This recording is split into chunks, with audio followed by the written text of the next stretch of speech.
Welcome to the fantasy audiobook. What bad intentions could Batman have? Chapter 1. Gotham is a page of black paper.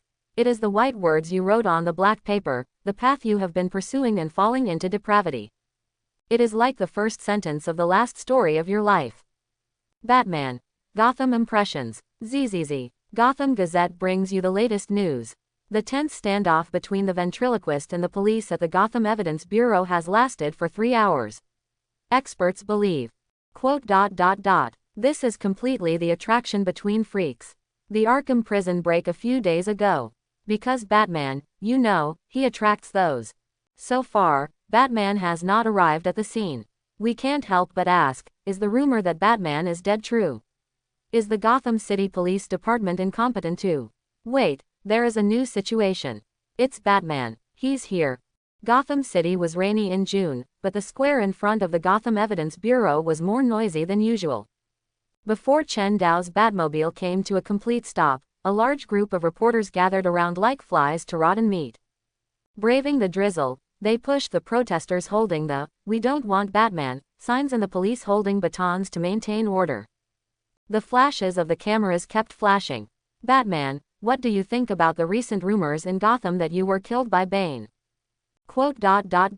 Do you have any opinion on the challenge launched by the ventriloquist? Batman, why are you so open this time? You freak. It's all your fault. The lunatic inside, do you understand, you attracted. Catch him, catch him. The protesters who tried to attack the Batmobile were quickly pinned down, and Chen Dao turned a deaf ear to them. In the chaos, facing those eyes that were either admiring, indifferent, or disgusted, he opened the sliding roof of the Batmobile and inhaled the first ray of humid air on a rainy night. He was a little nervous for the first time in a long time. As an actor in his previous life, he should have been used to being in the spotlight. But today is different from the past. Chen Dao sighed. It's fine if he traveled to the DC universe. As a superfan of American comics, he is confident that he can still live a good life. But he never expected that he would travel to the head of the famous Batman, Bruce Wayne himself. What happened to the thigh? What if I become the thigh? As we all know, as the only one without superpowers among the 7 giants of the Justice League, Batman is very likely the most powerful purebred human ever on the surface of the earth. He is rich, smart, wise, has extraordinary fighting skills, and a will as strong as steel. He punches Darkseid and kicks the Justice League. It's so awesome that it can't be described in words. But what does all this have to do with Chen Dao, a time traveler? Oh, by the way, Batman is an orphan, and he was also an orphan in his previous life. This may be the only thing they have in common. The original body whose parents died plus the time traveler whose parents died, this double orphan combination is so cool.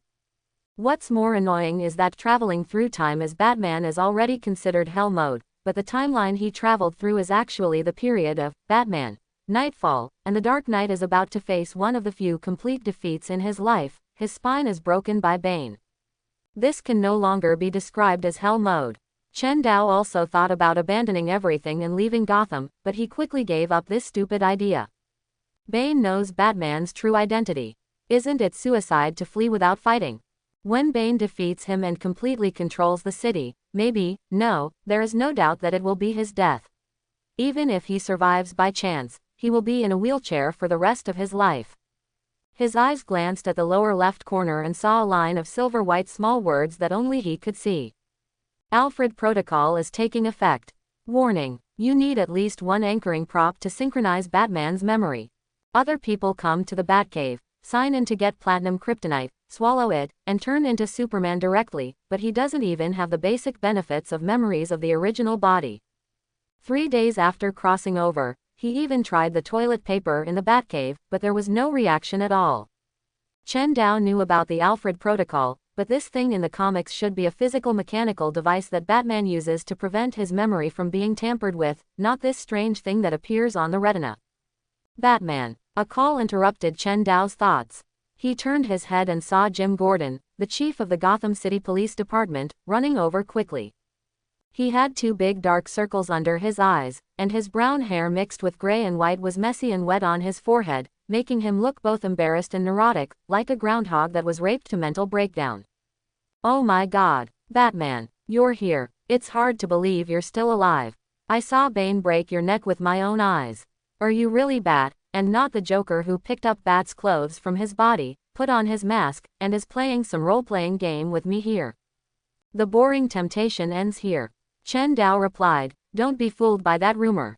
He immediately heard the temptation hidden in Gordon's joke, so he interrupted him immediately. That's right, although his body is real, his soul is fake. So don't find out the truth, sharp detective. Chen Dao sighed secretly. It's really hard to deal with these people in Gotham. Without Batman's memory, everything depends on himself. He cast his eyes on the Gotham Evidence Bureau, which was silent in the rain. So, this is the plan. As a super American comic fan, he memorized the Batman comics by heart, and he knew the villains in the comics very well. With his skills as an actor and his ability to control other people's psychology as a psychologist, he might be able to try to control and master some weaker or poorly conditioned villains on a psychological level, and then use them to fight Bane. Chen Dao looked at Gordon and got straight to the point. Did you bring what I want? Oh, of course. Director Gordon's eyes wandered away from his face and he raised the evidence bag in his hand. It contained a hideous puppet with a scar on his face. Scarface, the favorite puppet of ventriloquist. Well, give it to me. Director Gordon was obviously hesitant, but he still obediently handed the evidence bag to Chen Dao, which made Chen Dao relieved. He thought about it and explained. The source of the rumor, Bane killed the so-called Batman, not me, but my disciple, the Angel of Death. Yeah, right. Gordon was smart not to continue the topic. Chen Dao looked at him deeply. We'll talk about this later. He took out a huge satchel from the back of the Batmobile, holding the puppet Scarface in his hand, and walked towards the door of the Evidence Bureau in full view of everyone. He whispered in a barely audible voice. Ladies and gentlemen, the props are ready, and the actors are in place. Please allow me to announce with honor that the performance begins. This book has been signed for internal investment. You can invest with confidence. The ventriloquist sat down against the wall. He held a gun in his hand, like a helpless prisoner waiting for the door to be slowly pushed open. If you only look at his appearance, no one would have thought that this bald white old man in his 50s or 60s would be a famous ventriloquist in the dark world. Frankly speaking, his trembling appearance did not seem like a dangerous person.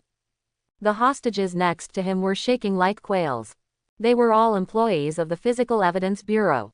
A guard was lying on the ground panting, half of his body was stained with blood. He tried to resist, but he was shot through the back of his hand without even pulling out his gun in front of the ventriloquist. Oh, Mr. Socks. A white sock made of wool was put on the ventriloquist's left hand. This was the substitute personality he created when he couldn't find his own puppet Scarface. Is it really right to hurt others like this? He shrank back and said cautiously to his left hand.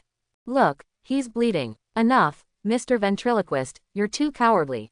He kept his mouth shut, but the sound came from his stomach. The hand wearing the sock controlled the sock to open and close, as if the sock was talking, which was indescribably creepy and weird. What an idiot. Without the hostage, what can we exchange for Scarface? The sock on his left hand swung around vigilantly, like an aggressive venomous snake. There is a time to be kind, this fool got shot. As long as they cooperate, I won't hurt them, right? But, shut up. Stop wasting your energy on these boring things, Batman may rush in at any time. The ventriloquist sobbed in grievance, but still didn't dare to refute Mr. Socks, so he actually apologized to the injured guard sadly. I'm sorry. Knock, knock, knock. The violent knocking on the door interrupted his voice. The ventriloquist's gun was immediately aimed at the hostage, and the voice switched to Mr. Sock's voice, low, dark, full of crazy violence, like a beast whose territory was invaded. I said, if you dare to come in, I will shoot through. Knock knock, this is Batman. Arnold's hair stood up. He was too familiar with this voice. It was indeed Batman, but the situation today was a little weird. As we all know, Batman never goes out the door, and never knocks on the door. Mr. Socks mobilized all his muscles and began to tense up. He crawled on the ground, raised the muzzle of the gun, and prepared to attack. As long as Batman dares to come in, the bullet will lick him in the fire snake's spit. Hurry up and open the door, let Bat Daddy instill the sweet milk of justice in you. Quote question mark question mark question mark quote. The nonsense that came out of the mouth of the always serious Batman made the ventriloquist's brain freeze for a moment, and also prevented Chen Dao from being attacked at the moment he pushed the door open. Batman, you. After a brief moment of distraction, the ventriloquist still reacted immediately. But the opportunity is fleeting, my friend. Scarface. The puppet blocked the muzzle of his gun, making his fingers seem to be stuck, and he could no longer pull the trigger. Let me go right now. Instantly, a brand new voice sounded. If the previous voice of Mr. Socks was at best a frenzied thug, then this new voice was like the embodiment of darkness, the embodiment of the darkness in the ventriloquist's heart. Endless malice almost turned into ink dripping on the ground. The ventriloquist stood up from the ground. The timid, cowardly old man disappeared. He straightened his chest and bulged his latissimus dorsi, as if the devil was living in this short body. He kept his mouth shut, the sock in his left hand opened and closed, and the sound vibrated and echoed in the small space. Give Mr. Scarface back to us. No, don't do this, I've talked to Batman. The ventriloquist froze suddenly. The sound came from Scarface's body. Chen Dao kept his mouth shut. Are you the only one who can do ventriloquism?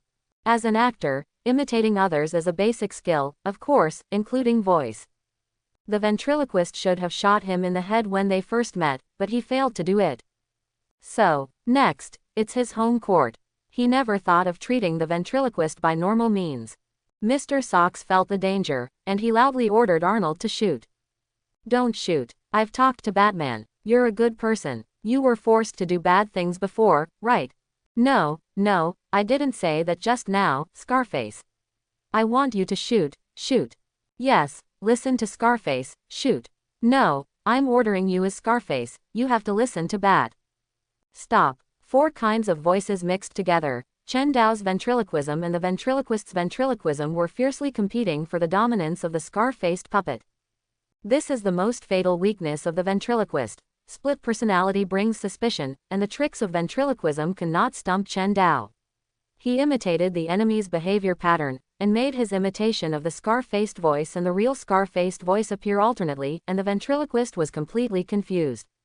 In the fierce quarrel, Chen Dao opened his bag with his other hand, which was full of hand puppets, a kind of toy that can be put into the hand to control the puppet to do actions of various types.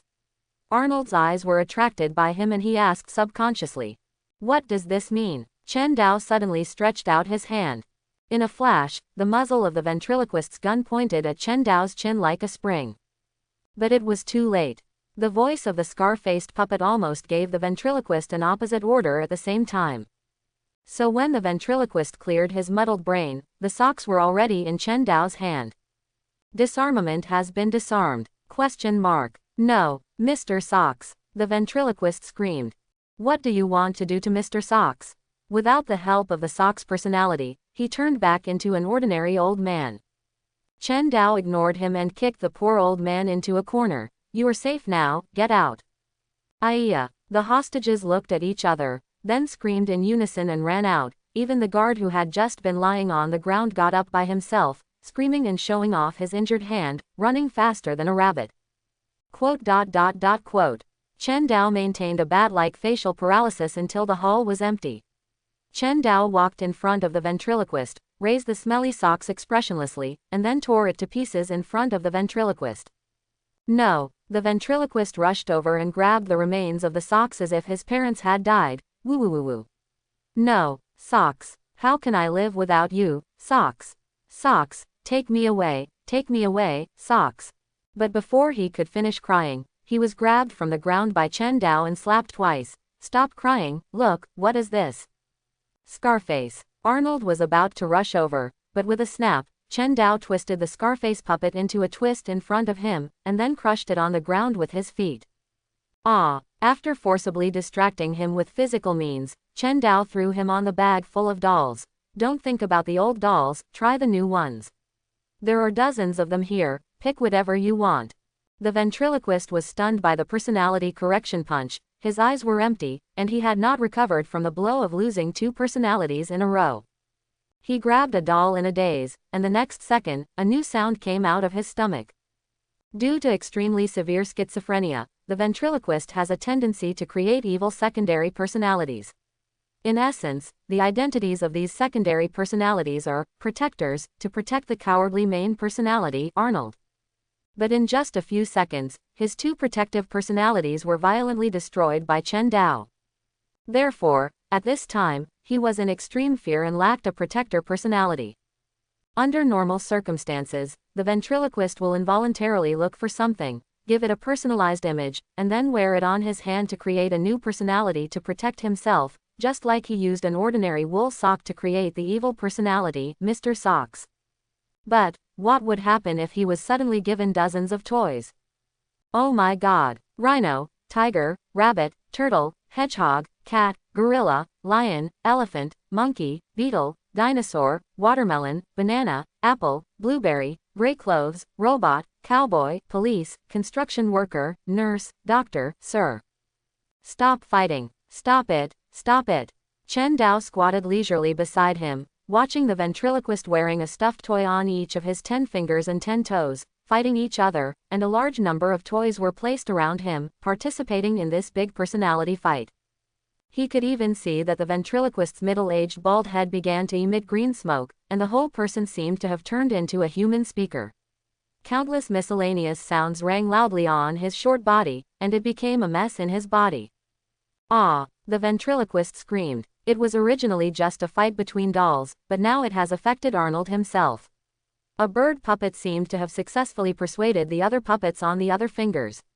The 5 puppets twisted into fists, and the fist of the frame hit Arnold's own eye socket.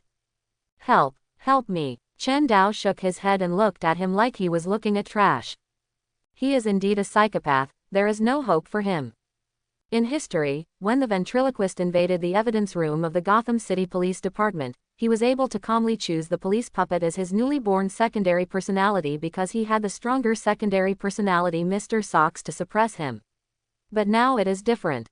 Mr. Socks was killed by Chen Dao. The strength of each newly created personality is similar. How can it be possible to distinguish the leader in a short time? They are equally matched and gathered together, just like dozens of viruses running on the same computer. Ah! His 2 eyeballs tilted in different directions, saliva flowed from his mouth, and he let out an unconscious howl of "Abba Abba." Quote. It's almost done, and the next stage of treatment must be started immediately. It will be bad if the brain CPU is really burned out. So Chen Dao walked into the pile of hand puppets and found a Batman plush toy. This is a cartoon-like mini Batman baby, with a pacifier in his mouth, wearing a black coat, a diaper, and a cloth belt sewn on his waist. He looks very cute and is the type that little girls will like. Chen Dao also built a radio communication module in it, which can remotely control the doll to speak, making it easier for him to control the ventriloquist. It's you. Then Chen Dao walked in front of the ventriloquist and pulled all the puppets in his hands away in a few moves. The ventriloquist rushed over and hugged Chen Dao's thighs, rubbing his snot and tears on his trouser legs. Oh my god, you want to do this to rhinoceros, tigers, rabbits, turtles, hedgehogs, cats, gorillas, lions. Get lost. Chen Dao stripped the middle-aged bald old white man naked, leaving him without even a pair of underwear. Then he piled up all the toys he had just pulled off his body. He took out a lighter. No. The ventriloquist struggled too violently, so Chen Dao clamped him under his ribs and set fire to the piled plush toys. Boom! These things are flammable, and the flames jumped up all of a sudden. Well, even the plush toys that were not regarded as personifications by the ventriloquist cannot be spared. So Chen Dao also set fire to the remaining plush toys in the bag next to him. No! Arnold collapsed to the ground helplessly. He was naked now. Even if he wanted to take off his underwear and put it on his hands to create a new personality, he couldn't do it. Arnold! Without a response, the ventriloquist cried like an oversized bald baby, slapping himself left and right while crying. Take me away, take me away. If Chen Dao hadn't stopped him, he would have almost rushed into the fire wailing. Chen Dao was very satisfied with his reaction. He took out a bottle of potion and sprayed a large cloud of mist on the poor old man's face. Cough, cough, cough. Ow, ow, ow, ow, ow, ow, ow, ow, ow, ow, ow, ow, ow, ow, ow, ow.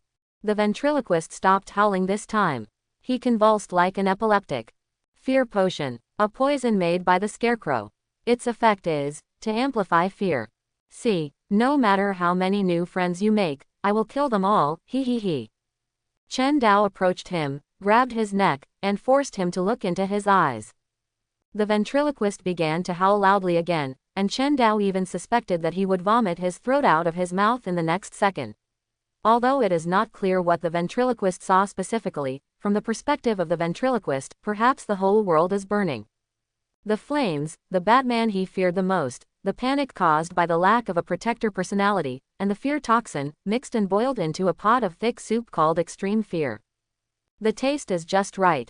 Only this, the mini Batman baby, will be the only friend I allow you to make.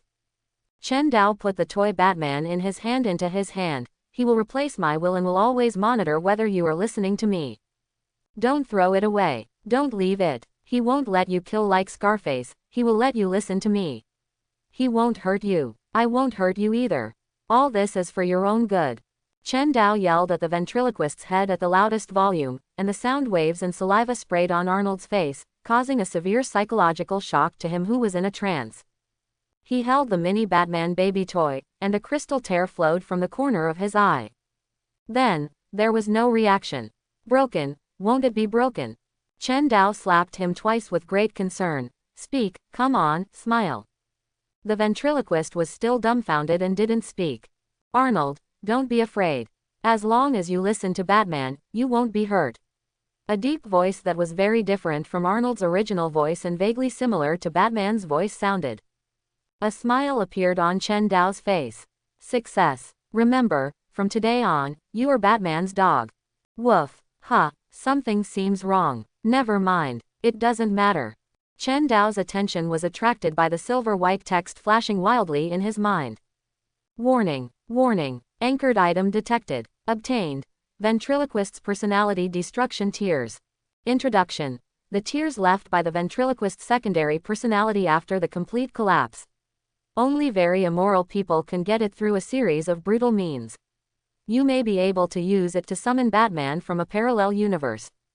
However, the existence that was summoned because of the product of immorality, could it be a powerful person? Yes, that's right, you got him, but you lost your morality. Is all this really worth it? Chen Dao suddenly looked at his hand, and the tear of the ventriloquist was slowly drying up. Crisis energy units converted. 10. Batman's memory can now be synchronized. Chen Dao was excited. Has the plugin arrived? The agreement has been activated and is taking effect.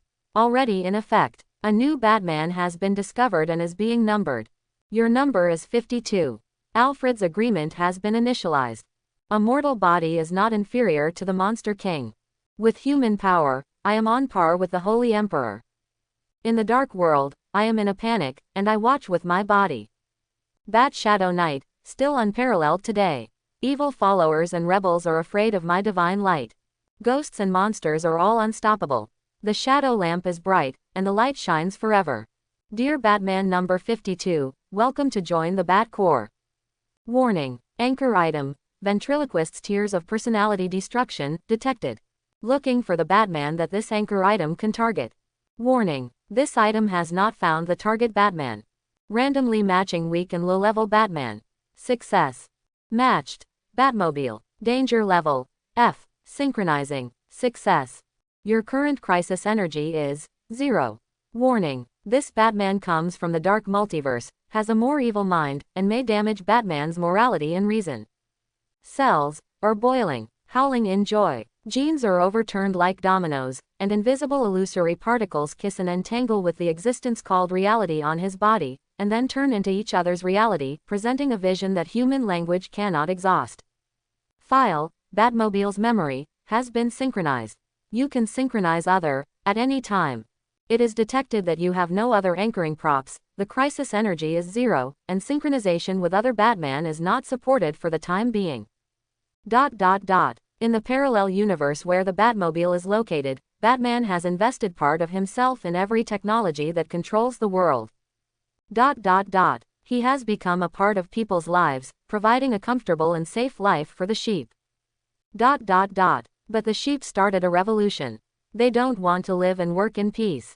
These idiots just want freedom and all the shortcomings that come with it. I was systematically wiped from this planet, and my electronic technology and physical personality were destroyed. I can only upload my consciousness into this huge car body. No, I'm not the Batmobile, not even Batman, I'm Chen Dao. Chen Dao was immersed in it for only half a second before he woke up immediately. Memories hit his brain in a mess, making his temples throb non-stop. Wait, temple, it was so funny, there was no temple at all. Chen Dao lowered his head and saw that the wheel replaced his arm and was spinning on the ground. There was a bang, the sound of glass breaking. Chen Dao wanted to turn his head, there was no head to turn. He saw from the rearview mirror that his swollen body had crushed the glass door of the next room. I turned into an off-road vehicle. ? Huge memories were still being stuffed into Chen Dao's brain. This was the life of the Batmobile: love, hate, affection, hatred, all the reluctance and sorrow. He couldn't control a violent emotion in his heart, wanting to destroy the whole Gotham. He looked at the ventriloquist, and the desire to kill and destroy immediately surged up. He suddenly wanted to take a bath in the other's blood. Chen Dao felt that if he lived in an online game, he would probably have morality -1, -1, -1 floating on his forehead. This is probably the side effect of receiving memories, a complete mental pollution, evil. But this does not conform to my moral values. What good will it do me to kill the ventriloquist? Chen Dao's mind was swept into the trash can with a flash of his dark and brutal emotions. The process was so easy that even he himself was speechless. I understand. The good Batman raises the upper limit of morality, the evil Batman lowers the lower limit of morality, and I have no morality. Proud.jpg. He is not Batman at all, and he cannot agree with the other party's three views, let alone understand the moral choices and struggles that he has made in his memory. Since he can't empathize with him at all, he will naturally not be affected. Just like the trolley problem, everyone is thinking about who to save, and he is the only one who is thinking about how to take photos and sell them to newspapers to make money. These two are not on the same channel at all. Of course, this was only because the Batmobile was too weak, the negative emotions were too few, and he could not empathize with it. If it was a stronger evil version of Batman, would the result be different? But for the time being, this is still unknown. Chen Dao quickly turned his attention to another question. Can I change back to my previous appearance? As soon as he thought of this, half of his body disintegrated into a dark red light spot in an instant, and then condensed into flesh and blood again, and the memories that were constantly playing in his mind also stopped abruptly. Maybe it took a long time, or maybe it was in an instant. Everything returned to its original state, as if it was just a dream. Chen Dao rubbed his knuckles and confirmed that he had turned back to the normal Batman at the beginning, and even his clothes were not broken. His mind moved, and his left hand turned into a rotating off-road wheel with a swish, and then changed back the next second. As long as I want, anytime and anywhere, I can completely turn into that Batmobile. But in the end, what's the use of the superpower of turning into a super off-road vehicle? Listen to me, I'm going to kill you. And this Alfred protocol, forget it, my original plan sounds more reliable. Chen Dao shook his head. It has never been his style to entrust the success or failure of a task to an unknown variable. He turned his attention back to the ventriloquist. Fortunately, he had driven the hostages out when he just subdued the ventriloquist, and now the other party was the only witness who saw him turn into a car. The middle-aged bald old white man stared at him with his big blinking eyes, and the bat baby in his hand kept shouting encouraging words like, "Yes, this is what a good dog should do. Don't tell anyone about what happened just now. Woof. Speak human language." Okay, ignoring these details, his original plan has been going smoothly so far. The snowball has started to roll. With the ventriloquist, he can finally hide behind the scenes and manipulate the other party to subdue more villains. He can also use his identity as a ventriloquist and Batman's money to hire some international mercenaries. When the time comes, the villain army and the mercenary army will rush forward without any martial ethics. Even if Bane has 3 heads and 6 arms, he will be beaten into a cookie. What about going into battle in person? It doesn't exist. Even if I jump off the Wayne Tower and die outside, I will never. After all, he is a time traveler. It is true that he likes Batman comics very much, but it does not mean that he will be Batman in reality. Who would give up his huge fortune and vent his chaotic emotions on the streets like a big bat late at night? He also instigated teenagers to wear colorful clothes, not pants, and to be enemies with murderers and lunatics. Admit it, Bruce Wayne has been crazy for a long time. But he is different as a time traveler. He is not a lunatic, he is a normal person. Chen Dao currently only wants to get rid of Bane, the ghost who knows Bruce's true identity, and then retire peacefully, and then live a life of drunkenness and debauchery every day, wasting his last bit of energy on those socialites in Gotham City. Yes, this is the life he wants to live. Wasn't it for such a life that he struggled in Hollywood in his previous life? As for what Gotham will be like in the future, he has already thought about it. Do you really think that the Kryptonian with a body of steel and the 5,000-year-old demigod princess from Amazon are just eating for free? Although Chen Dao has not found Clark Kent in the Daily Planet in Metropolis, nor has he found Diana Prince, an antique appraisal expert in Boston, after crossing over. But the Daily Planet already has Lewis, and according to the time calculation, these two will soon come out to stir up trouble. So now he only needs to get rid of Bane, at least to save his life before these two giants make their debut, and the beautiful billionaire life is waving to him. As for those cosmic crises, at worst, he can just be a spoiler dog. With so many superpowers and demigods in the Justice League, could they be defeated and need an ordinary mortal like him to save the day? Chen Dao's heart was filled with hope for a comfortable life in the future. But now, the first thing is to defeat Bane. Well, to be more specific, now is the time for the ventriloquist to call for cannon fodder, no, mercenaries. It was late at night. Bane and his men left their hiding place and walked on the streets of Gotham City's slums. In the imagination of ordinary people, the big villains are usually strong and powerful, as strong as bulls, and look like the kind of sturdy men who can eat 3 children in one meal. But in fact, yes, Bane is such a person. But even so, in Gotham, some people who are desperate will seek help from such vicious freaks. For example, now, excuse me, can you save my mother? A little girl stared blankly at the muscular monster as burly as a mountain looking down, and couldn't help but timidly grab the puppet in her hand. It was a puppet picked up from the trash can, which matched her worn-out clothes very well. My mother has cancer, she needs medicine, she is in so much pain. People say that only God can help her. She trembled and looked at Bane with hopeful eyes. Can you help me? Bane stopped his men who wanted to drive the little girl away. Where is your home? The little girl pointed to the dilapidated house behind her. Bane walked in. A few minutes later, Bane came out and wiped off the brain and blood on his hands. Your mother will never suffer again, bury her.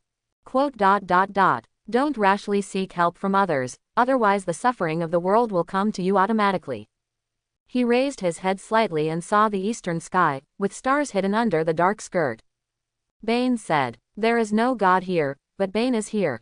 The night in Gotham is so quiet, full of tombstone-like peace. The gray rain with a faint sour taste intertwined with the haze full of industrial exhaust gas under the neon lights. Death Shooter stood on the rooftop of the building and saw Gotham City grinning in the misty drizzle. On the street, a car whizzed by, splashing mud all over a passerby. The passerby immediately took out a submachine gun from his arms and fired directly at the car going away, The people in this city are too exaggerated. While thinking so, the Death Shooter skillfully took out an anti-tank rocket launcher and mortar from his bag. He gave a thumbs up to the building in the distance, measuring the distance and wind speed. I must remind you, Death Shooter, my mission requires that no one be injured or killed. The employer's voice came from the headset. Ventriloquist, you've been in the mafia for so many years, how did you come up with this superhero-like requirement of not killing people? A bad guy should look like a bad guy. Death Shooter complained, setting up the mortar on the edge of the rooftop. If you weren't an old customer, I would have thought you were Batman's informant. Speaking of which, the new doll in your hand, you wouldn't really have joined Batman, right? Didn't Batman give you a set of Robin uniform without pants? The mortar fired, drawing a deadly parabola in the air, and the voice of the ventriloquist came at the same time. Deduct money for the dead. Okay, I get it, don't worry. Death Shooter licked his lips and raised the anti-tank rocket launcher. Bang! The rocket was launched later but arrived first, and it had a French kiss with the mortar shell on the roof of the building. Boom! With a loud noise, the roof of the building was torn open like an opened can, and it was blown to pieces, revealing the panicked enemies below like ants. Look, I told you, I will bring the Mad Hatter to you intact. Death Shooter took out his sniper rifle, but did not move. But now, my employer. Because of your distrust, I don't want to do this job anymore. Quote ? What? After being frightened like this, the Mad Hatter will probably hide. It will be 10 times more difficult to catch him again. And Gotham is the city covered by Batman, and there are not many mercenaries willing to come here. Employer, you don't want to fail to complete the mission, right? Quote ... Enough. State the conditions directly. Death Shooter looked up at the sky at a 45-degree angle, and said without hesitation, righteously, clearly, and righteously. It will cost more money. The night is like a girl who has taken off her clothes, lingering with the city sincerely and passionately. The Cheshire Cat gracefully strolled through the empty corridors of Gotham Heights High School, with sirens and countless people shouting in panic outside the window. I must remind you, ma'am, the target of this mission, Mr. Zsasz, is a deadly killer just like you. The ventriloquist, oh no, it should be the voice of the Bat doll in his left hand, came from the headset. I have no doubt that you can defeat him, but my requirement is to ensure the safety of every student hostage. So, you have to separate Zsasz from those female students first, and then fight. Oh, really? The Cheshire Cat's slender fingers slid across her slender waist and the touching whiteness on her chest, and stopped on her smiling cat mask. I don't think it's necessary to go to such trouble. Is it? What are you talking about? She's not talking to you. The cold moonlight mixed with the red and blue light of the police lights shone on the killer who was rising from the shadows. Dense scars were engraved on his burly muscles. Victor Zsasz, one of Gotham's famous villains. His eyes stopped at the woman's graceful figure. Why don't you let me see your beauty, ma'am? Oh no, you know. The female killer turned around. The cat never takes off her mask, especially in front of a naked exhibitionist. A short knife appeared in the other's empty palm. The Cheshire Cat sighed. She took out a retractable knife from the back, and then took out a lot of shurikens from the front, like a hamster pouring out its own food. Then she tilted her head. Catfight. Gotham's famous exhibitionist and serial killer, Mr. Zsasz, showed a twisted smile. Cat Quest. In the Batcave under Wayne Manor, Chen Dao was using the voice of a ventriloquist to remotely micro-control those mercenaries like a bald guy. Quote ... Enough. Just state the conditions. What? More money. He waved his hand and made a dog-rich voice. More, anything.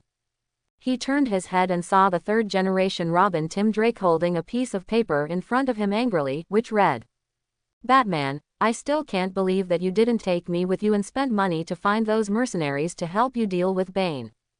The real ventriloquist squatted in the corner with an innocent look, trying to pretend that he was a real dog. Tim felt his fist hard as he looked at him, but it was not good to beat him up in front of Batman. So the young Robin could only grit his white porcelain teeth and continued to write with grief and indignation. And not only did you bring the bad guys outside home, but you also called other bad guys in front of me. Batman hung up the phone and sighed. The third-generation Robin was silent for a while. He asked, is it because of Paul? Jean-Paul, the angel of death killed by Bane in the previous article? Not entirely. Chen Dao replied. Listen to me. He turned around, grabbed the other's shoulders, and looked directly into Robin's eyes. I plan to retire. What? This unconventional answer confused Robin. Youth will eventually fade, Tim. Youth is gone, gold cups are gone, old dreams are gone. Batman is just a dream that an 8-year-old boy doesn't want to wake up from, and now it's time to wake up. I want to do one last thing for Gotham, and then live a normal life, the life I deserve. You too, Tim. You are a successful student, smart, and have a father and a mother. You don't understand how rare this is. You deserve all the good things in the world. You should go to school and meet your soulmate one day. She will have blonde hair and sea blue eyes, or burgundy hair. She may be named Gordon, or Brown, but one day she will be named Drake. You will know each other and fall in love, my child. Such a young and pure love is something I will never have the chance to do again. We should all escape this nightmare. With a bang, the tray in Alfred's hand fell to the ground behind the two of them and shattered. He covered his face and cried with joy. Is this real, Bruce? Am I really not dreaming, Bruce? Killer Croc bit the rat in his mouth to pieces, and the broken bones mixed with blood dripped from his fangs, creating red ripples in the water. He opened his mouth and exhaled a bloody breath.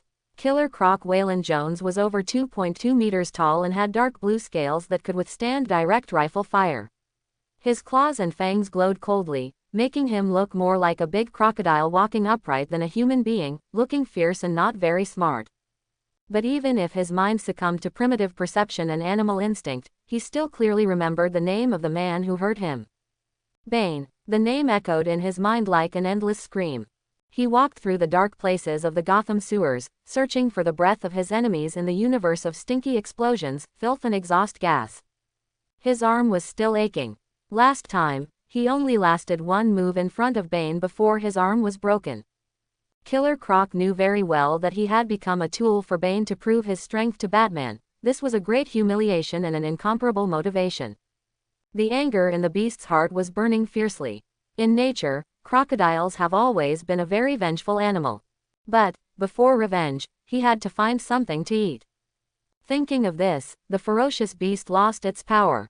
He snorted with a sluggish snort. Woo, I'm hungry, but mice are not hungry at all. It's okay, I won't be hungry after arrest. The big crocodile squatted in the garbage dump with grievance. Although he was a warm-blooded creature, he still had some reptile characteristics, such as liking to sit still for hours. But at this moment, his keen sense of smell detected a fragrance. The fragrance was so tempting that he stretched out his curled body like a hedgehog. What a good smell, so fragrant. What is this smell? It's a roasted whole pig. No, the sewer where I am hiding now should be above the slums. Why would there be, but it smells so good. Killer Croc's brain worked lazily for a while and then stopped working. As the string in his brain snapped, his cold vertical pupils also changed into strange shapes. Delicious. With a bang, Killer Croc, drooling, lifted the manhole cover and crawled out from underground. This was an abandoned open-air parking lot, with the wreckage of abandoned cars and various construction waste piled up everywhere, and there was no one around. It was late at night in Gotham, the mist had dissipated, the moon was bright and the stars were sparse. The cool evening breeze and the fragrance lingered, leaving kisses in every corner of the air. Under the bright moonlight, Killer Croc saw a golden roasted pig placed in the center of the open space. Quote. Question mark quote. Killer Croc's nictitating membrane flipped, his reason was back online, and the beast's pupils showed a humane thinking color.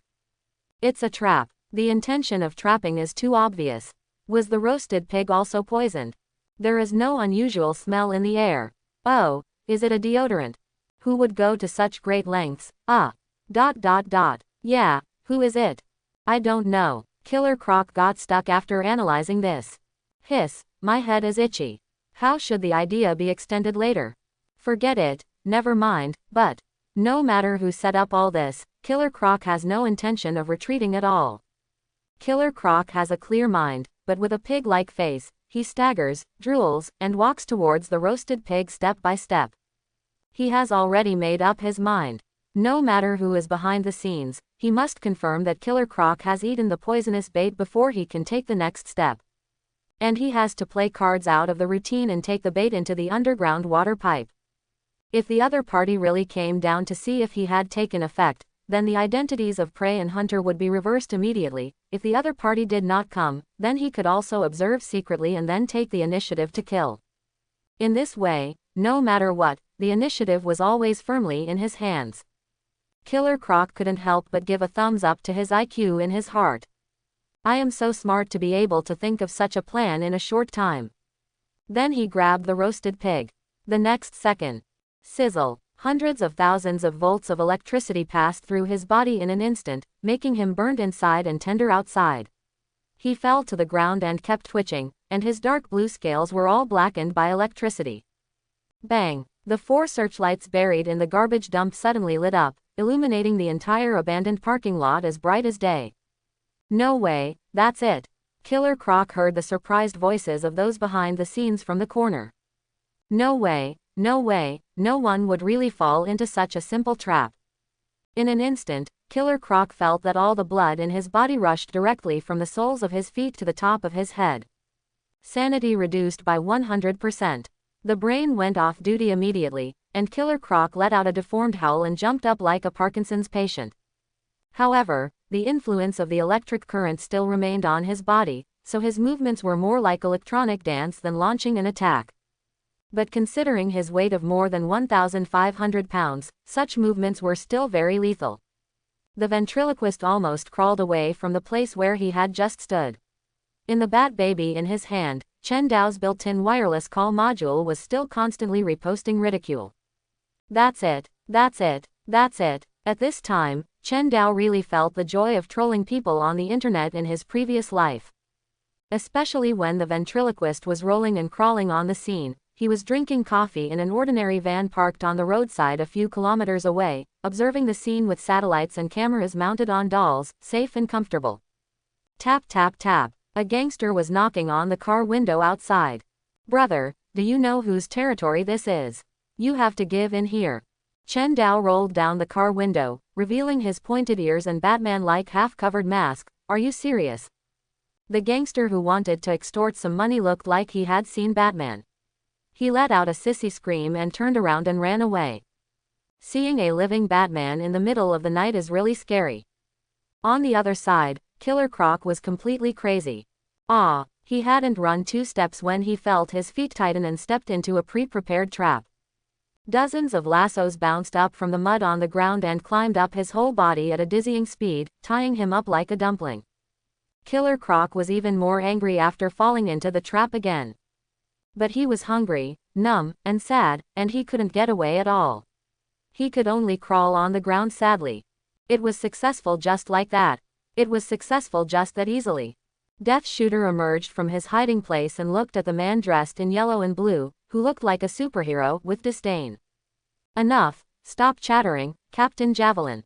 You should really thank our employer for taking the initiative to take on the task of attracting the enemy, so that you can get by until now," he said sarcastically. "I think the task just now is more suitable for you. I actually made $2 million in one go with this order." So simple. But it was obvious that the somewhat excited Captain Javelin didn't listen to what Death Shooter said at all. He. I have $2 million. He. He was so excited that he was incoherent. "I don't plan to take any more subsequent tasks. When this mission is over, I will retire and go back to my hometown to get married," he said almost devoutly. "This is the best day of my life." Quote. Dead Shooter was speechless. He ignored this idiot who was there as a background board and said to the Cheshire Cat beside him, "Send a message to Slipknot and Tattoo Man, and ask them to come over." Cheshire Cat nodded. She was in a good mood to get the money without doing anything. Well, although it was unusually smooth, since the target has been captured, then, Dead Shooter turned his head and said to the ventriloquist who was lying next to him and panting, "Dear employer, I am very curious. You have always not allowed us to kill Killer Croc, saying that you want him to work for you." He pointed at the furious Killer Croc. "Now, do you still plan to do this?" Of course, Arnold was timid and couldn't speak at all. The Bat-Baby toy in his hand answered, "I have a way." Unforgivable. Quote. But he was interrupted before he could finish his words. Killer Croc turned his face to the ground, twisted, and let out a deafening roar. Death Shooter calmly put down his hands covering his ears. "Okay, but in fact, I think you are probably now an enemy of this beast. It is basically impossible to calm him down, let alone let him work for you." Quote. Under the illumination of 4 huge searchlights prepared by the mercenary team, 2 box trucks drove into the abandoned parking lot. Slipknot and the tattooed man closed the car door and walked over with a stern face. Like Deadshot, Cheshire Cat, and Captain Javelin, they were all mercenaries hired by Chen Dao. Of course, in their opinion, it was the criminal ventriloquist who hired them, not the famous Batman. Slipknot is a strong Mexican who is good at using lassos. The trap that tied Killer Croc into a dumpling was made by him. At this time, he saw Killer Croc tied to the ground, and his mouth corners couldn't help but curl slightly. And the tattooed man, like his nickname, looks like an ink painting covered with bird shit. Compared to a killer, he is more like a sailor who makes a living on the seaside. As soon as he came, he made a ruthless mockery, "Ha. Our target is a fool." With a bang, a puff of white smoke rushed out from Killer Croc's head. Everyone worked together to drag Killer Croc to the back of 2 vans. During this time, the tattooed man said a few more dirty words, and then Killer Croc almost bit him on the arm, and there was another chaos. Humiliation. Angry. Killer Croc was furious to the extreme. This rising anger was higher than the gamma rays produced by the explosion of the Orion supernova. This insult that trampled on personality could not be washed away even if all the liquid water on Europa was poured out. The mystery of the universe, the reversal of the distance between space and time, the reversal of the sun and the moon, the turbulent sea, could not reduce this anger in the slightest. He couldn't help but roar loudly. Unforgivable. This sound is comparable to the wail of Prometheus stealing fire. Unforgivable. This sound is like the roar of Jesus on the cross. Unforgivable. With a bang, the ventriloquist opened the back door of the van without any nonsense, and then a ton of banknotes hit Killer Croc's face directly. No tricks, all dollars. Because of the rough action, the green mountain of money collapsed directly, from the car to the ground, like a box of overturned toilet paper. Killer Croc's voice stopped abruptly like a drake with its neck strangled. These money or advance wages, as long as you nod, they will all be yours. No. Unforgivable. With a bang, the ventriloquist opened another van, and another ton of banknotes poured down, and the cold rain of money hit Killer Croc's face randomly. Killer Croc was so angry that his face turned red. "Don't use these banknotes to insult me again." He wanted to scold the other party righteously. He, Killer Croc, was a cold-blooded beast, a cruel freak, but not such a casual person. Is it great to be rich? Is it possible that just because you give me money, I will kowtow to you and worship you? Pa. A banknote was stuck in his eyes, blocking his vision. Unforgivable. Forgive. Forgive. Forgive. Forgive. Killer Croc staggered, and the dizziness of being hit by a huge amount of banknotes made his brain language module directly scrapped in a short time. He took the banknotes and said very seriously, "Dad, dead shooter." Then Killer Croc suddenly remembered that he was a black man, and black people generally don't have a father. Ahem, what I mean is, I have been wandering for most of my life, but I hate that I have never met a wise boss. If you don't mind, I am willing to.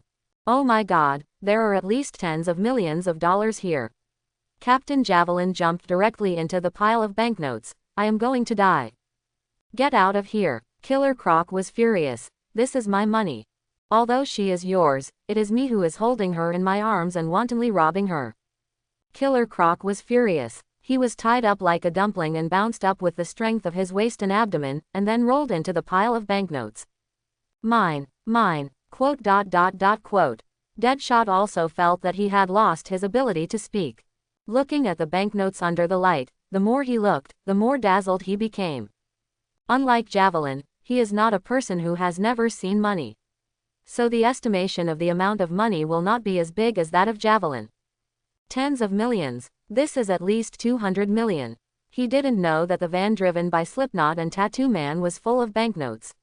I'm afraid the Tattooed Man and Slipknot don't know either. For a moment, he just wanted to shoot everyone present and run away with the $200 million. But fortunately, reason finally took control of his brain. He clearly realized that if someone could pay $200 million to bribe Killer Croc, they could also pay $200 million to buy his head. He has a daughter, and the monk can run away but the temple cannot. Although the money is good, I am afraid that I can only take it but not spend it. And most importantly, there are more than 2 tons of money here. Even if he gets it, he can't take it out of Gotham. He forced himself to turn his head, and then he met the red eyes of Slipknot and Tattoo Man, which scared him and made him take out his gun. Oh, calm down, brothers, Deadshot said while secretly guarding against these 2 unprofessional idiots doing something irrational. Ventriloquist, where are you?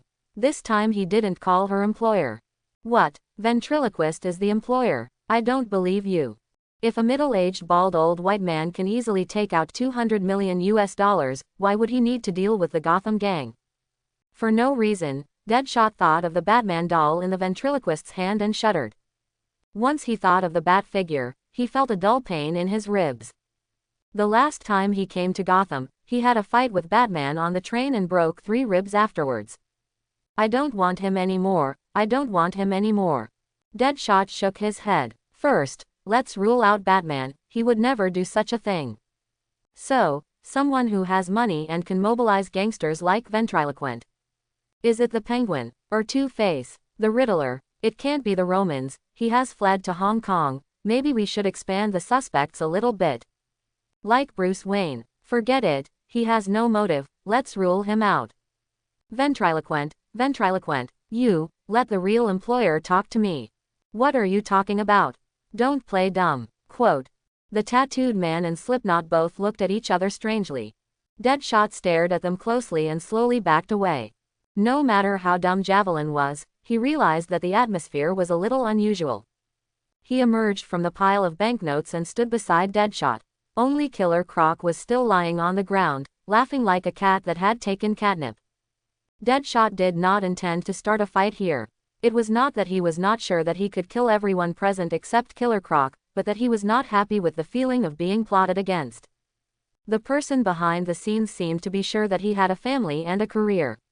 Dare to act rashly, intend to use him to suppress this group of unruly mercenaries, and if the suppression fails, it is also acceptable to use him to eliminate the unstable factors in the team. Wait, Death Shooter suddenly realized that the other party even took into account his idea of not wanting to fight, that is to say, Death Shooter fails to suppress, kills everyone, and causes the loss of combat power controlled by the mastermind, will not happen at all. This feeling is too strange, why does he know me so well? As for Killer Croc, if he wants to take the money and run away, the $200 million bounty would probably immediately become his head, and the people present would immediately start killing people to share the money. And if he is willing to accept this job, in order to keep the salary he just received, he will have to stand with his deadly shooter. The two of them will join forces to kill the other 3 people present, and it will be foolproof. Then the mastermind behind the scenes will let the ventriloquist come out to draw cakes, coerce and lure, and the 2 guys will regain their rationality and will probably put away their greed soon. This is a good balance, but didn't he think about did he go too far? At this time, he noticed that the Cheshire Cat quietly walked to their side, forming a horn with him, facing the 2 guys, Slipknot and Tattooed Man. Oh, there is a backup plan. Has the Cheshire Cat been bribed in advance? Why didn't you bribe me? The dead shooter bit his back teeth to pieces, and did not reflect on his style of raising the price. The tense atmosphere disappeared, and the dead shooter lowered his gun and looked at the ventriloquist unhappily. So, the real boss, don't you want to show your true face? Then he saw the ventriloquist nodded and took out 5 headsets from his back. The guy behind the scenes even calculated this, so angry. Aha, now it has been changed to a contract status. Knock, knock, knock. Someone knocked on the window outside Chen Dao's van. Chen Dao rolled down the window and saw that the gangster who had come to blackmail him just now had brought more people with him and stood outside his van, holding machetes and crowbars. Do you really think that you are Batman just because you are dressed like Batman? You really fooled me just now. Chen Dao was too lazy to talk nonsense with him. He stretched out a hand and turned it into a spinning off-road wheel. Then, while the other party was stunned, he knocked on his forehead with a bang. Get lost. Robbery in Gotham actually used a machete and the physics-based anti-second generation Robin Holy Sword. How low. Watching the gangsters run away in a hurry, Chen Dao changed his face and picked up the microphone. Hey, can you hear me? It's good that you can hear me. He pinched his throat and spoke to the microphone in the cold voice of a Cheshire Cat. Good day, dear mercenaries. Then he quickly switched to Death Shooter's voice. I'm glad you didn't have any conflicts. Believe me, this is what I want to see. Now, untie Killer Croc. Death Shooter put on a face and didn't ask stupid questions like, who are you? He was evaluating whether to continue to get involved in this mess. He smelled the scent of conspiracy. Yes, it always started with such a story. An evil mastermind who was hiding his head and showing his tail lured a young and ignorant mercenary. Mercenaries don't take on anyone's mission, except for guys like Deathstroke who are skilled and brave. He is a superhuman and strong enough to kill any employer who tries to kill him. But under normal circumstances, mercenaries are also mortals. It is easy to die on the spot if they are betrayed by their employers, so people like Death Shooter usually choose reliable employers through intermediaries. For example, the ventriloquist has proven that he is a kind, pure and law-abiding gangster, so Deadshot came here. But what about this unknown mastermind? The ventriloquist untied Killer Croc's rope. The beast jumped up from the ground with its claws and teeth bared. At such a close distance, Deadshot lowered his gun. But fortunately, the big crocodile did not attack them. He ran into the pile of banknotes with shining eyes, picked up each banknote from the dust with a heartache, and stuffed it back into the car carefully. Hey, I have $200 million, hey. Captain Javelin was jealous and said, why is my salary only? Chen Dao switched to Javelin's voice again. Don't envy Killer Croc, he just advanced the basic salary for the next 4 years. And I am a generous employer. As long as you complete the tasks I issued, I promise you that in a few months, everyone present will be able to take home hundreds of millions of dollars. This is an unprecedented big job. It depends on whether you have the courage to take it. Quote.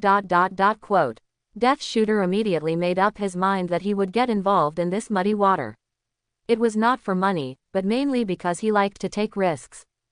Chen Dao babbled a lot of nonsense again, and the summary was, Brother Fu, your rich employer, throwing money on the use of money ability. This pie, it's big and round. In fact, Chen Dao is not a good speaker, but it would be different if there were mountains of US dollars next to the audience when he was speaking. On one side, there were the money and the killer crocodile who was willing to pay a fortune for the horse's bones, and on the other side, there were the naked threats of the other 3 people. So Slipknot pulled out a stiff smile, and the tattooed man patted his belly happily, and the atmosphere soon became heated. Captain Javelin cheered on the side. Great employer. You are so generous. He was like Shakespeare's opera aria, kneeling and licking ugly, which made Death Shooter speechless. Quote. Aren't you going to take the follow-up mission? I changed my mind. A money-grubbing thing. Death Shooter expressed his disgust. Chen Dao continued. Then the temporary team is established. I have already thought of the name for you. It is called the Suicide Squad. This is really an unlucky name. I'll give you an extra $100,000. This name is really great. Who cares? Anyway, good words don't cost money. Anyway, Death Shooter breathed a sigh of relief. The current mission has been completed. As for the next mission, as long as he is careful, he will surely be able to return home alive. With $200 million, he may be able to retire and live with his daughter. Chen Dao behind the screen also breathed a sigh of relief. After dealing with Bane, he may be able to retire and live with the heir. When I earn $200 million, I will go back to my hometown and buy a big villa, and then live with my wife. Puff. It was like crushing a bubble of horse urine. The Javelin captain's blonde head with an eye mask was crushed by a big hand like a watermelon, and the javelin in his hand fell to the ground powerlessly. Puff. Chen Dao, who was a few kilometers away, spit out coffee directly on the live broadcast screen, then stood up suddenly and hit his head on the ceiling of the van. Time seemed to slow down. The Death Shooter widened his eyes and heard the sharp and deformed meow of the Cheshire Cat trembling. Enemy attack. He saw the huge figure. The half-naked upper body was muscular, and the blood vessels bulged, winding around his body like a python. The most eye-catching thing was the bright green infusion tube connecting his head and arms, and the headgear. Bane. Bane often felt like he was falling in a vast void. The deep darkness gathered into an ocean. This is his cradle and his tombstone. But this cannot limit his thoughts at all. His soul broke the coffin and wandered in the white night where death and vitality coexisted. He wanted to find the bad monster. He wanted to stand there, stand in its shadow, resist him, and finally kill him. And his fear would die with it. At that time, the whole Gotham would sing. Holy, the great hero Bane conquered the evil devil Batman. Holy, Bane, you rule Gotham, surpassing 10,000 people. But the adventure of the hero is not always so smooth. The devil sent out his minions. The beast with a green face and fangs, his defeated general. It crawled in front of the devil because of money. It opened its fangs and teeth, trying to intimidate the powerful Bane. But the hero will not be intimidated by him. He swung an uppercut that swung like a pendulum, and Killer Croc was hit hard and fell to the ground. I thought I had you defeated, beast, and now I have to kill you. The monster jumped up from the ground, its fang mouth exuding a vicious breath. It roared, and smashed its heavy fist on the hero's head, and its sharp claws tore Bane's flesh. You want to be the king of Gotham, huh? If it weren't for your juice, you wouldn't even be a competitor. Bane punched it in the face, knocking it to the ground again. Another punch, and the gravel on the ground where its head was close to flew. Another punch, and half of the beast's head was embedded in the concrete. Bane grabbed the wreckage of a car next to him and raised it high. I don't need venom to kill bugs like you. Bang.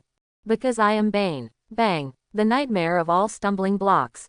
Bang. The disaster of all living things. Bang. Killer Croc screamed loudly, and the wreckage deformed, twisted, and then broke into pieces. A gunshot sounded, Bane dodged the bullet, and then turned his head. His posture was as agile as a dolphin jumping out of the water, and his eyes were shining in the white night where illusion and reality intertwined. Ah, of course, the devil has other subordinates. Poof. Chen Dao spit out all the coffee on the screen and hit his head on the ceiling of the car. He realized a terrible fact. This is the real world, and Bane will not be like the boss in the online game, waiting in the cave for the brave to brush equipment, level up, collect partners, and finally come to the door. If the time traveler Chen Dao changed Batman's behavior and methods, then it is natural for Bane to make corresponding adjustments. As the mastermind behind the Arkham prison break, Bane's plan is essentially to use those escaped lunatics to exhaust Batman, and then wait for him to get tired, but with Chen Dao's crossing, the Bat exhaustion plan also failed. Bruce Wayne's endless desire to save innocent people dragged him down, so that although he saw through Bane's plan, he still had to spend his energy on fighting various lunatics. And what about Chen Dao? Chen Dao doesn't care about a group of lunatics having a party in his city. Ding-a-ling a-ling. Alarm bells rang loudly in a bank in Gotham. A group of people screamed and fled from the gate, followed by the Joker and his men carrying large and small bags of money. Gotham's Prince of Crime laughed wildly and opened his arms at the gate. Ha ha ha, come on, Bat, party time, no one, Batman. The streets were empty, not even a police car could be seen. A gust of wind blew and rolled a flyer to the Joker's face, which read, "Cast your sacred vote for Mayor Carlo." The Joker touched his chin. Hey, everyone, I suddenly have an idea. Ha ha, ha ha, ha ha ha ha ha ha ha. The scene cuts back to Chen Dao. Someone as smart as Bane would never turn a blind eye to Batman's changes and the mercenaries who suddenly appeared in the city. Maybe Bane didn't even know whether these mercenaries were friends or enemies, or maybe Bane guessed something intuitively, but no matter what, the unstable factors between him and Batman could be eliminated directly with violence. That's right, this is how Bane does things. The simpler and more violent it is, the more effective it is. The highest-end battles are often presented in the simplest way. If you always think about doing something fancy, your final outcome will be the same as Killer Croc. So now the plan has changed. We are no longer waiting for Batman to collapse and then kill him. Instead, we rush over now, kill the mercenaries first, and then kill Batman.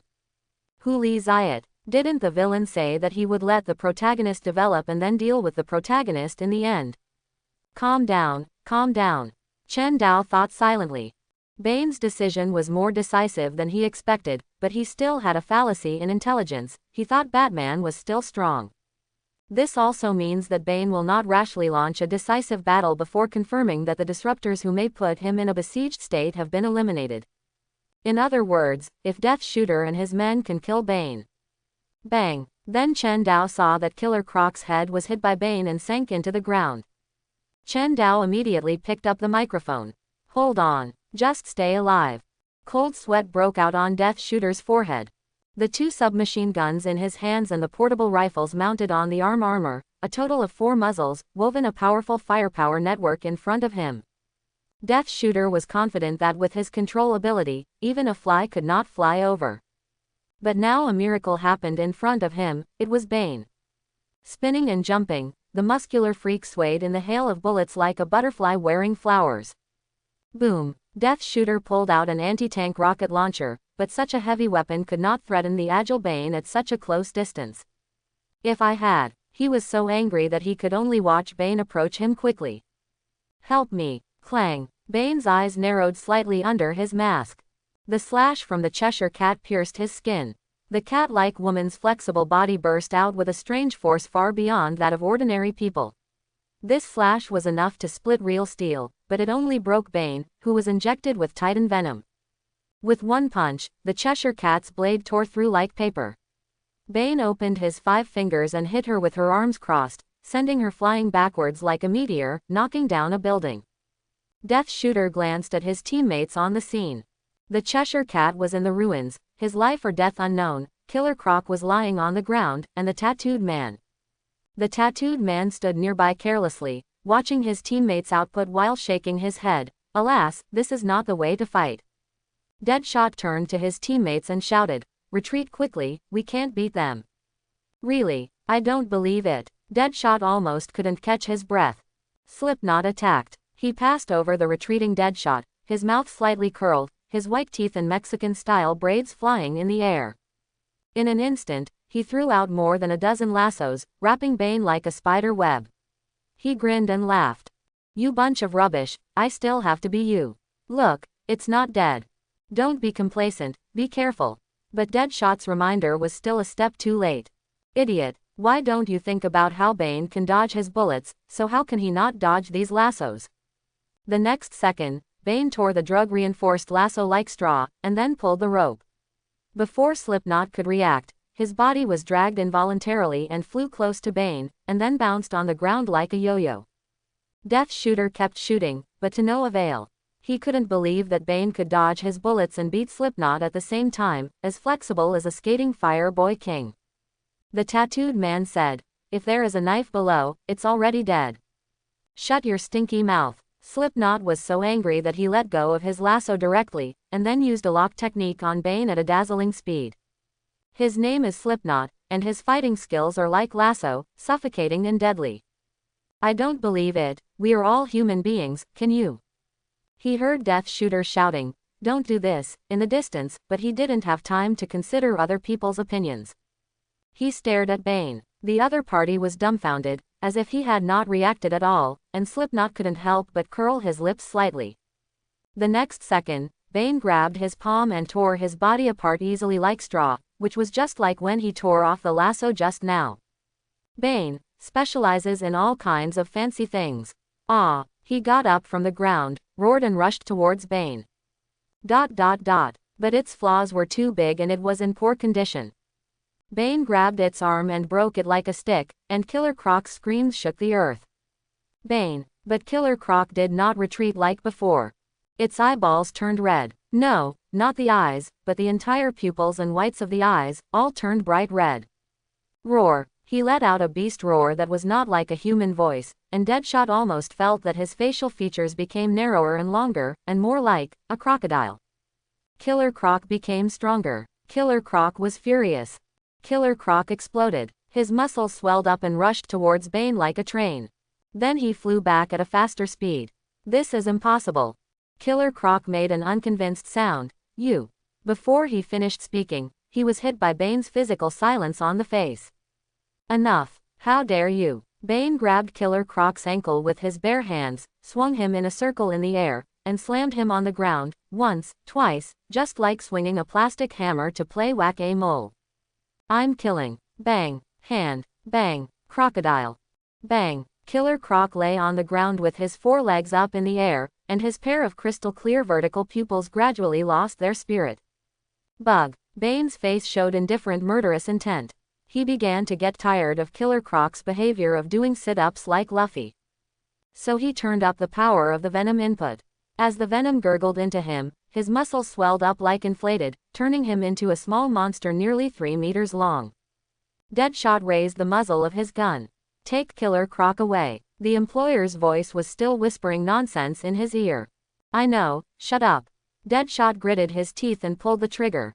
Flames gushed out, pouring out a metal storm that was enough to tear ordinary people into pieces towards Bane, and this time, Bane didn't even try to dodge. This made Deadshot overjoyed. Bang, bang, bang, bang. 4 guns fired at the same time, and dozens of bullets exploded on Bane's chest in just a few seconds.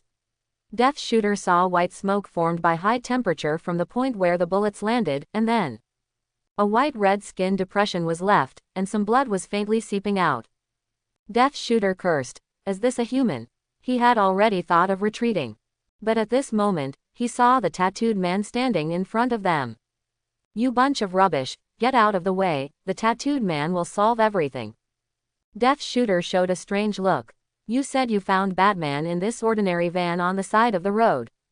Well, that's right, and you thought he was fake, so you tried to rob him, and then Batman's hand turned into a wheel and knocked you out. That's true. Ha, cousin, I know this is ridiculous, but... Shut up. I think you've gone crazy from being addicted to fans. If there really is a Batman in this, I'll eat this crowbar right there and then. Don't go, cousin. There really is a Batman in there. Knock knock knock. The gangster's cousin knocked on the door 3 times before it was pushed open. The gangster saw Batman get out of the car, locked the door, and then it turned into a weird bat SUV, the tires turned, and it disappeared in an instant. A gust of wind blew by, leaving only the gangster and his friends in the wind. After a long time, one of them finally murmured like a dream. Wardfake, the ghost of Jesus Christ. For so many years, I always thought that Batman was sitting in the Batmobile, but I never expected that Batman is the Batmobile. No matter from the front or the side, the temperament of the tattooed man has reached its peak. Tattoos, confident eyes, all show the breath of the master.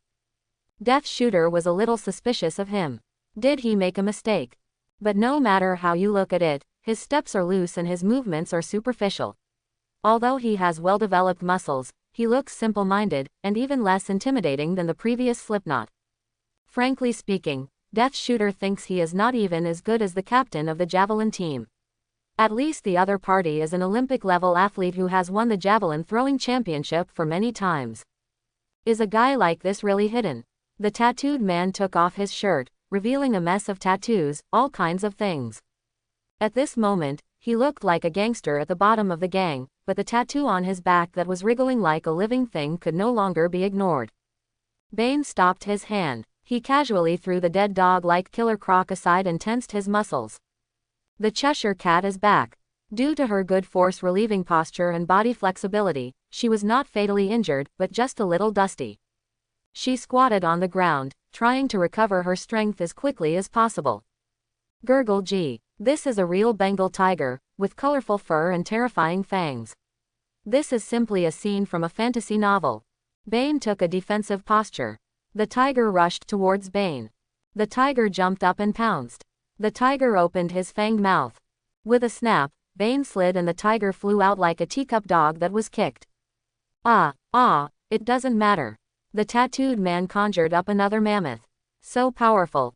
With a bang, the mammoth weighing several tons was overturned by Bane, and his skull was dented by several consecutive punches. The tattooed man conjured up a group of wolves. All destroyed. The tattooed man conjured up a chimpanzee. The same end as Slipknot. The tattooed man changed again. I'm going to use my ultimate move. The tattooed man looked grim, and he turned back to the Death Shooter and said, "Please buy me some time."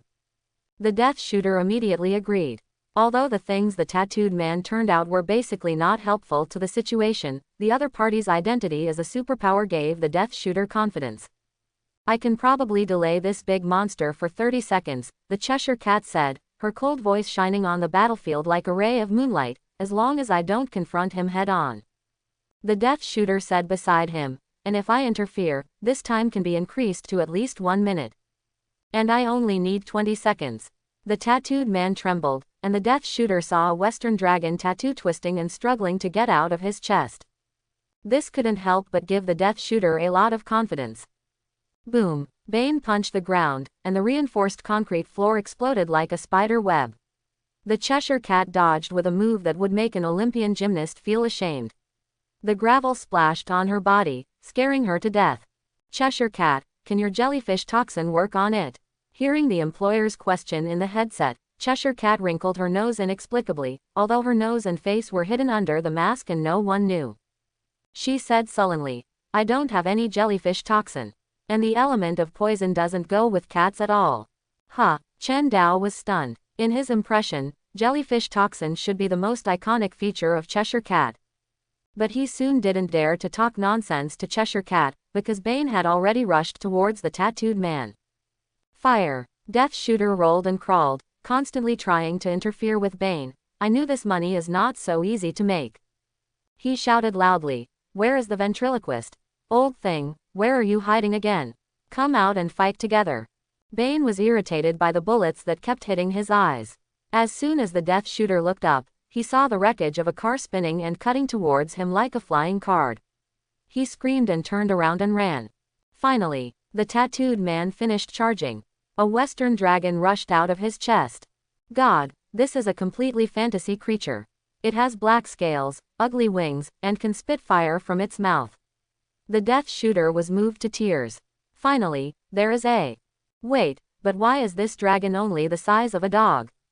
Woof. As soon as the dragon came out, it squatted on the spot, snorted, and stuck out its tongue like a dog, making a snorting sound. Are you kidding? I don't know what's going on. The tattooed man was sweating profusely. This is also the first time I have tattooed this kind of fantasy. The next second, the fire-breathing dragon was trampled into a meat paste by Bane. It's over. Deadshot's heart sank, and he turned around and left without hesitation. There was no possibility of victory. His peripheral vision swept over the battlefield. The tattooed man was hit hard by Bane's punch. His hands and feet were twisted like a rag doll. He was basically finished. Killer Croc was covered in blood and lay there like a dead dog. He couldn't be saved. Goodbye. Cheshire Cat jumped left and right like a monkey, avoiding Bane's fist. It was a matter of seconds before he died suddenly. Deadshot, you have to save your teammates.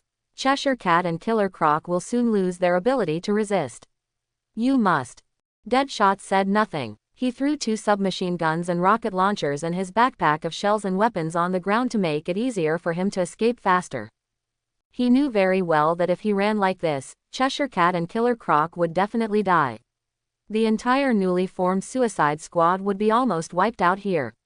This was definitely not a result that the people behind the scenes could accept. If he flees from the battlefield, he may be retaliated, his reputation may be damaged, and there may be all kinds of serious consequences and troubles, but no matter what, it is better than dying on the spot. Hold on a little longer.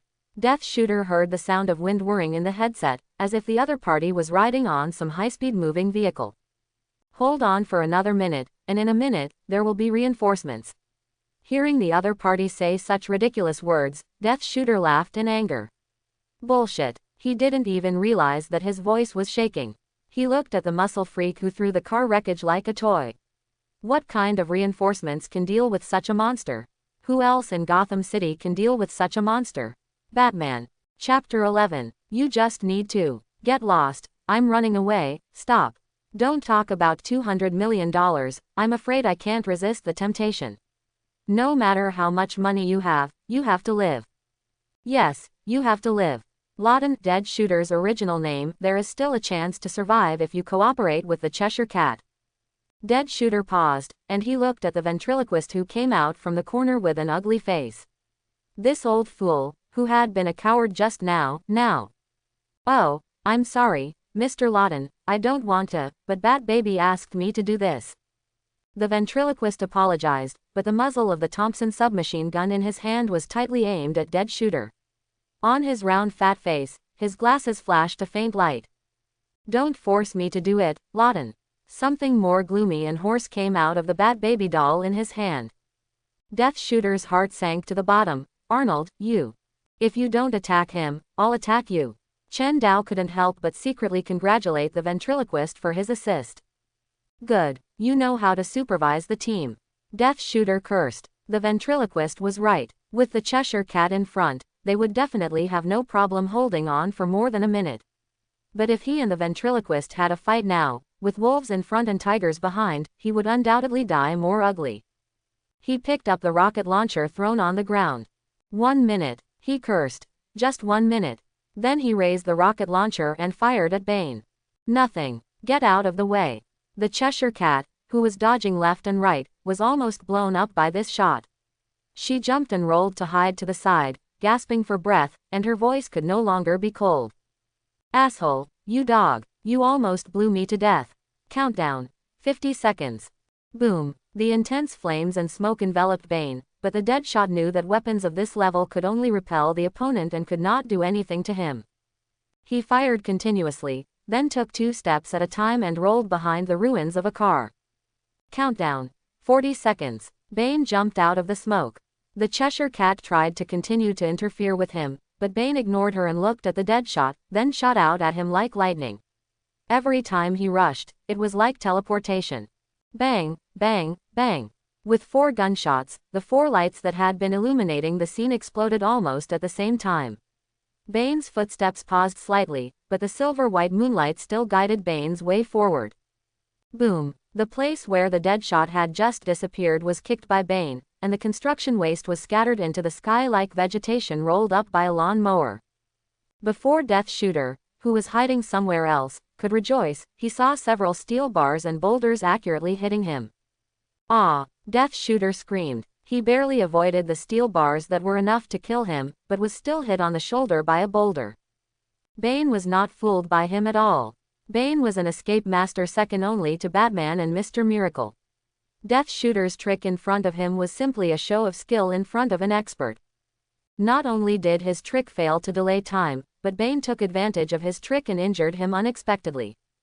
Empty, empty, empty. Even with a shoulder injury, Death Shooter still fired 3 shells in rapid succession. This kind of continuous shooting method can maximize the power of the explosion, at least it can stop. Then the Death Shooter watched helplessly as the 3 rocket shells he had just fired were caught by Bane in succession with his bare hands, and then thrown back with an action like an ancient Greek demigod throwing a javelin. The round shell head was reflected in his pupils. Countdown. 30 seconds. Boom. The gravel fell like raindrops, and the Death Shooter vomited blood and felt a burning pain on his back. Thanks to his excellent armor, he didn't die on the spot. He wanted to get up and run away, but desperately found that a huge rock pressed down his hind legs. He looked at the leisurely Bane with despair in his eyes. Ha, the person who is best at using shooting weapons in the world was killed by his own shells. Is this the funniest cold joke of the century? The Cheshire Cat wanted to run, but without his restraint, Bane quickly caught her. With one punch, the Deadshot watched the Cheshire Cat tumble and plow the ground like a football, finally knocking over a pile of construction waste and lying there motionless. Countdown. 20 seconds. The Deadshot laughed miserably, then vomited blood again. Maybe his internal organs were damaged. But it didn't matter anymore. He watched Bane walk towards him step by step indifferently. He thought of his entire life, scene by scene, turning before his eyes like a revolving lantern. He was beaten so badly that his memory was revealed. Deadshot wanted to laugh. Poor boyhood, the dream of becoming a painter, the 12 bullets that pierced his parents and sister, a broken life, a military career, becoming a mercenary, and daughter, Zoe. Countdown. 10 seconds. So, this is the end. This is the end of Floyd Lawton's life. Moon, you are dark and bright. The world breathes, groans after the heat and explosion. There is no military force here. Except me. There is no authority here. Except me. There is no hope here. Except me. There is no Batman here, no one else.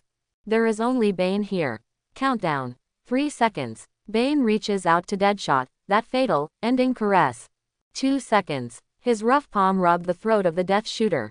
1 second. Go to hell. 0 seconds. Bane. The roar seemed to come from far away, but it seemed to be right next to my ear. The earth trembled, and the White Knight was horrified. Bane paused, and he turned back suddenly. At the top of the garbage mountain, he was trembling all over, staring at the ultimate nightmare like a god. Buzz. It was like a bomb of nothingness exploded in the air, and the cold shock swept across Bane's huge and terrifying body, making his hair stand up. What kind of eyes were those? The bottomless darkness howled hysterically in his eyes, and the surging momentum came like a tsunami. The air he exhaled was like the most severe north wind, with biting cold, and like the glaciers on the Arctic Ocean that have not melted for thousands of years. He simply stood there, but it was like a tidal wave falling from the sky on the earth. One more step forward, and you will die.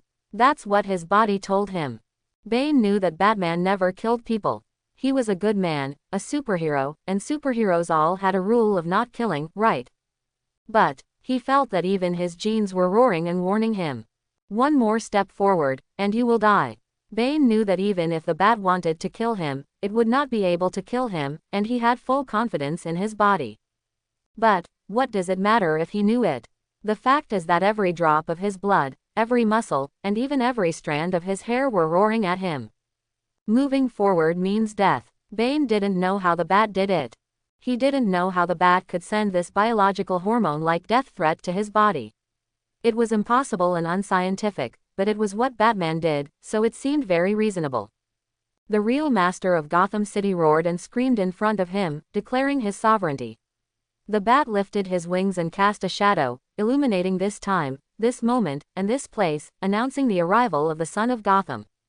So Bane left the dead shooter behind, and with a few leaps, he disappeared behind the garbage dump and the wreckage of the car.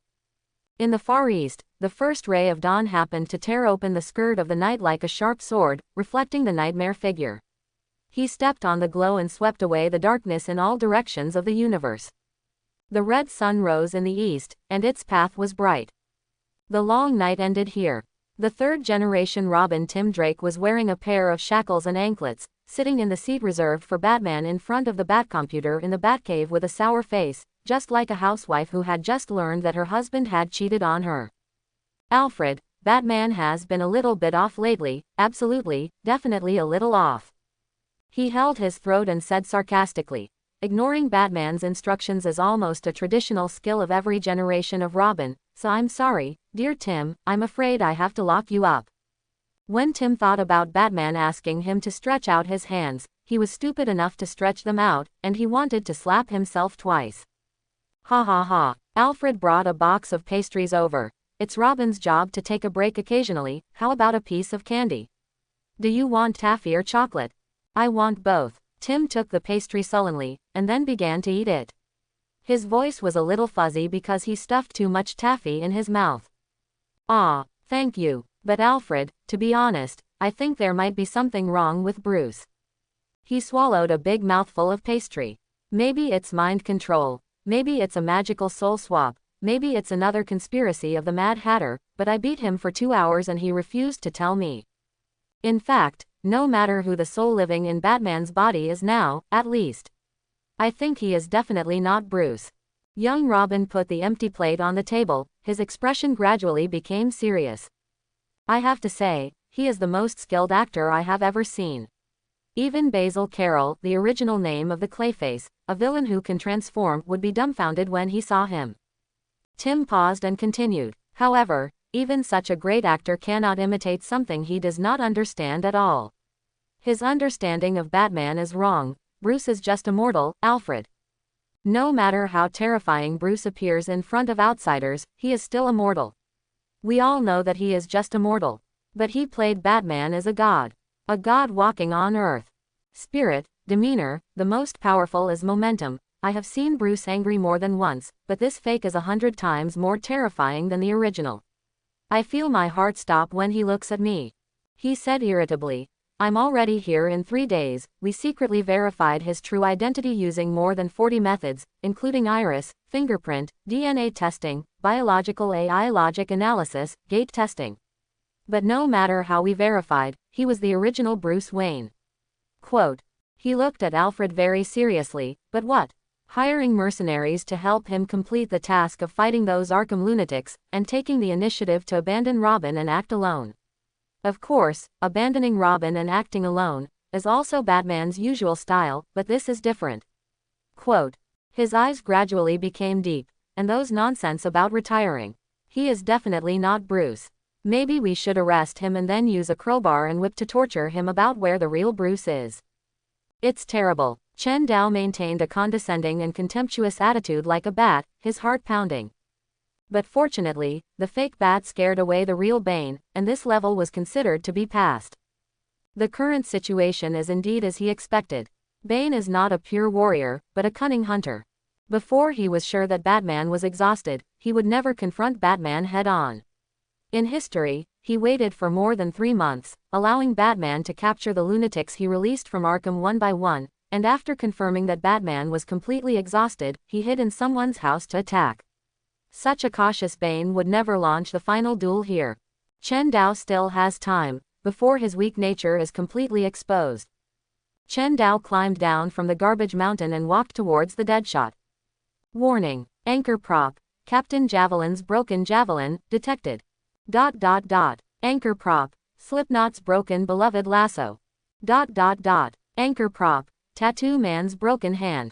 Chen Dao paused, looking at the silver-white explanation fonts that kept popping up on his retina, and fell into deep thought.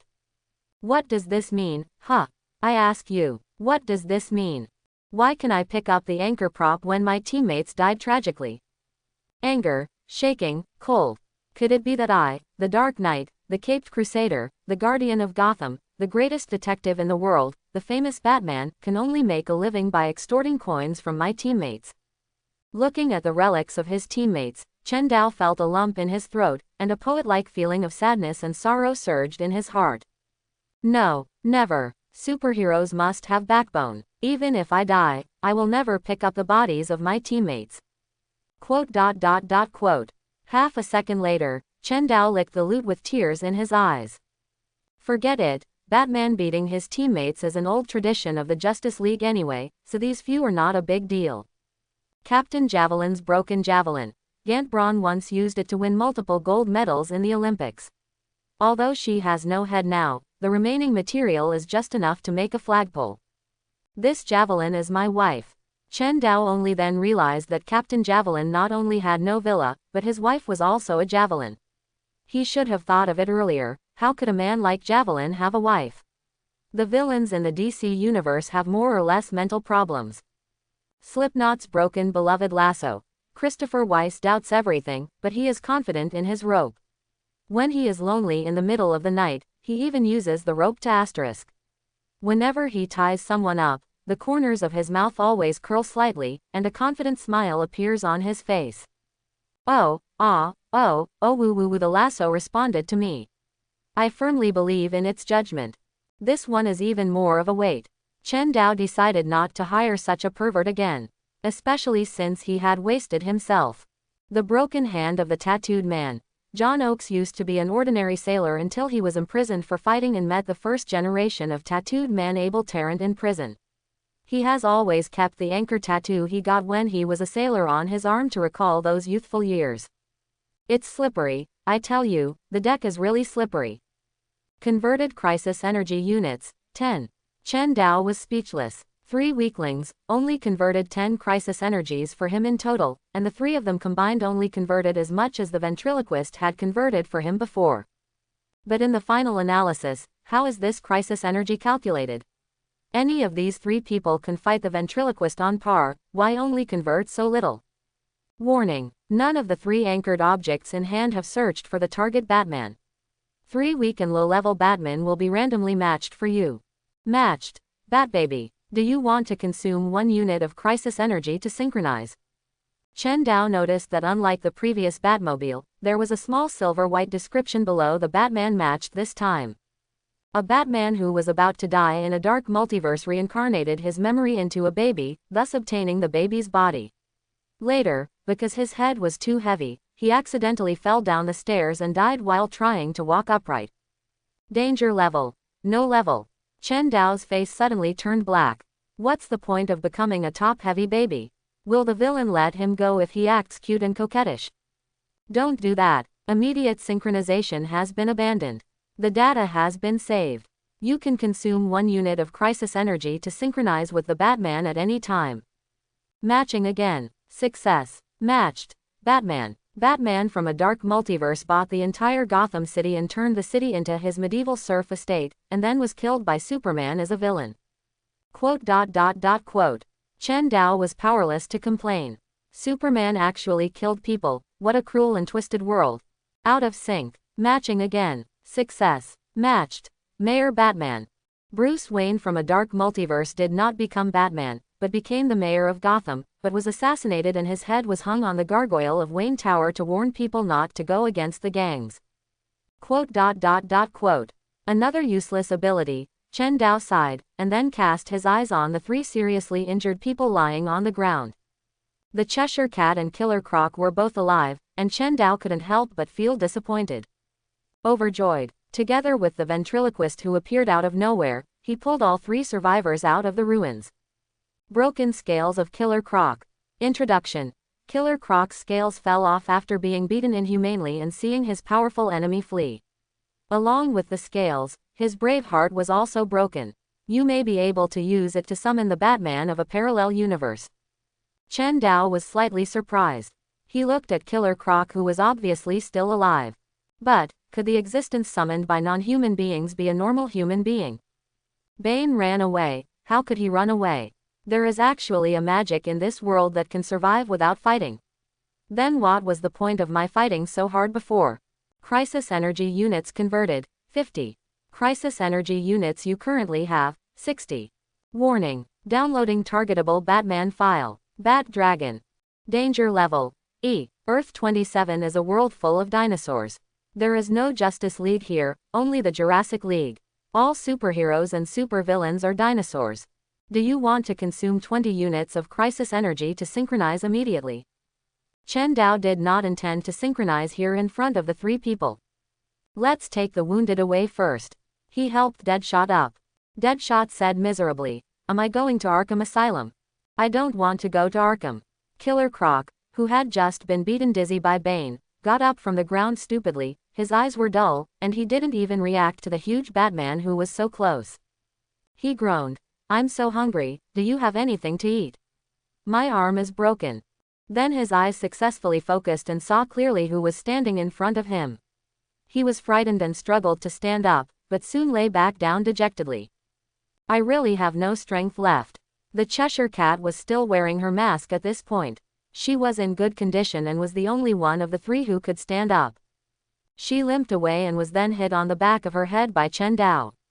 Chen Dao found that he was getting better and better at knocking people. Everything seemed normal, and things were finally moving in a stable direction. Next, Chen Dao only needed to take them away, continue to manipulate them behind the scenes, recruit more combat power, and hire more fighters. But Chen Dao has been thinking about a question.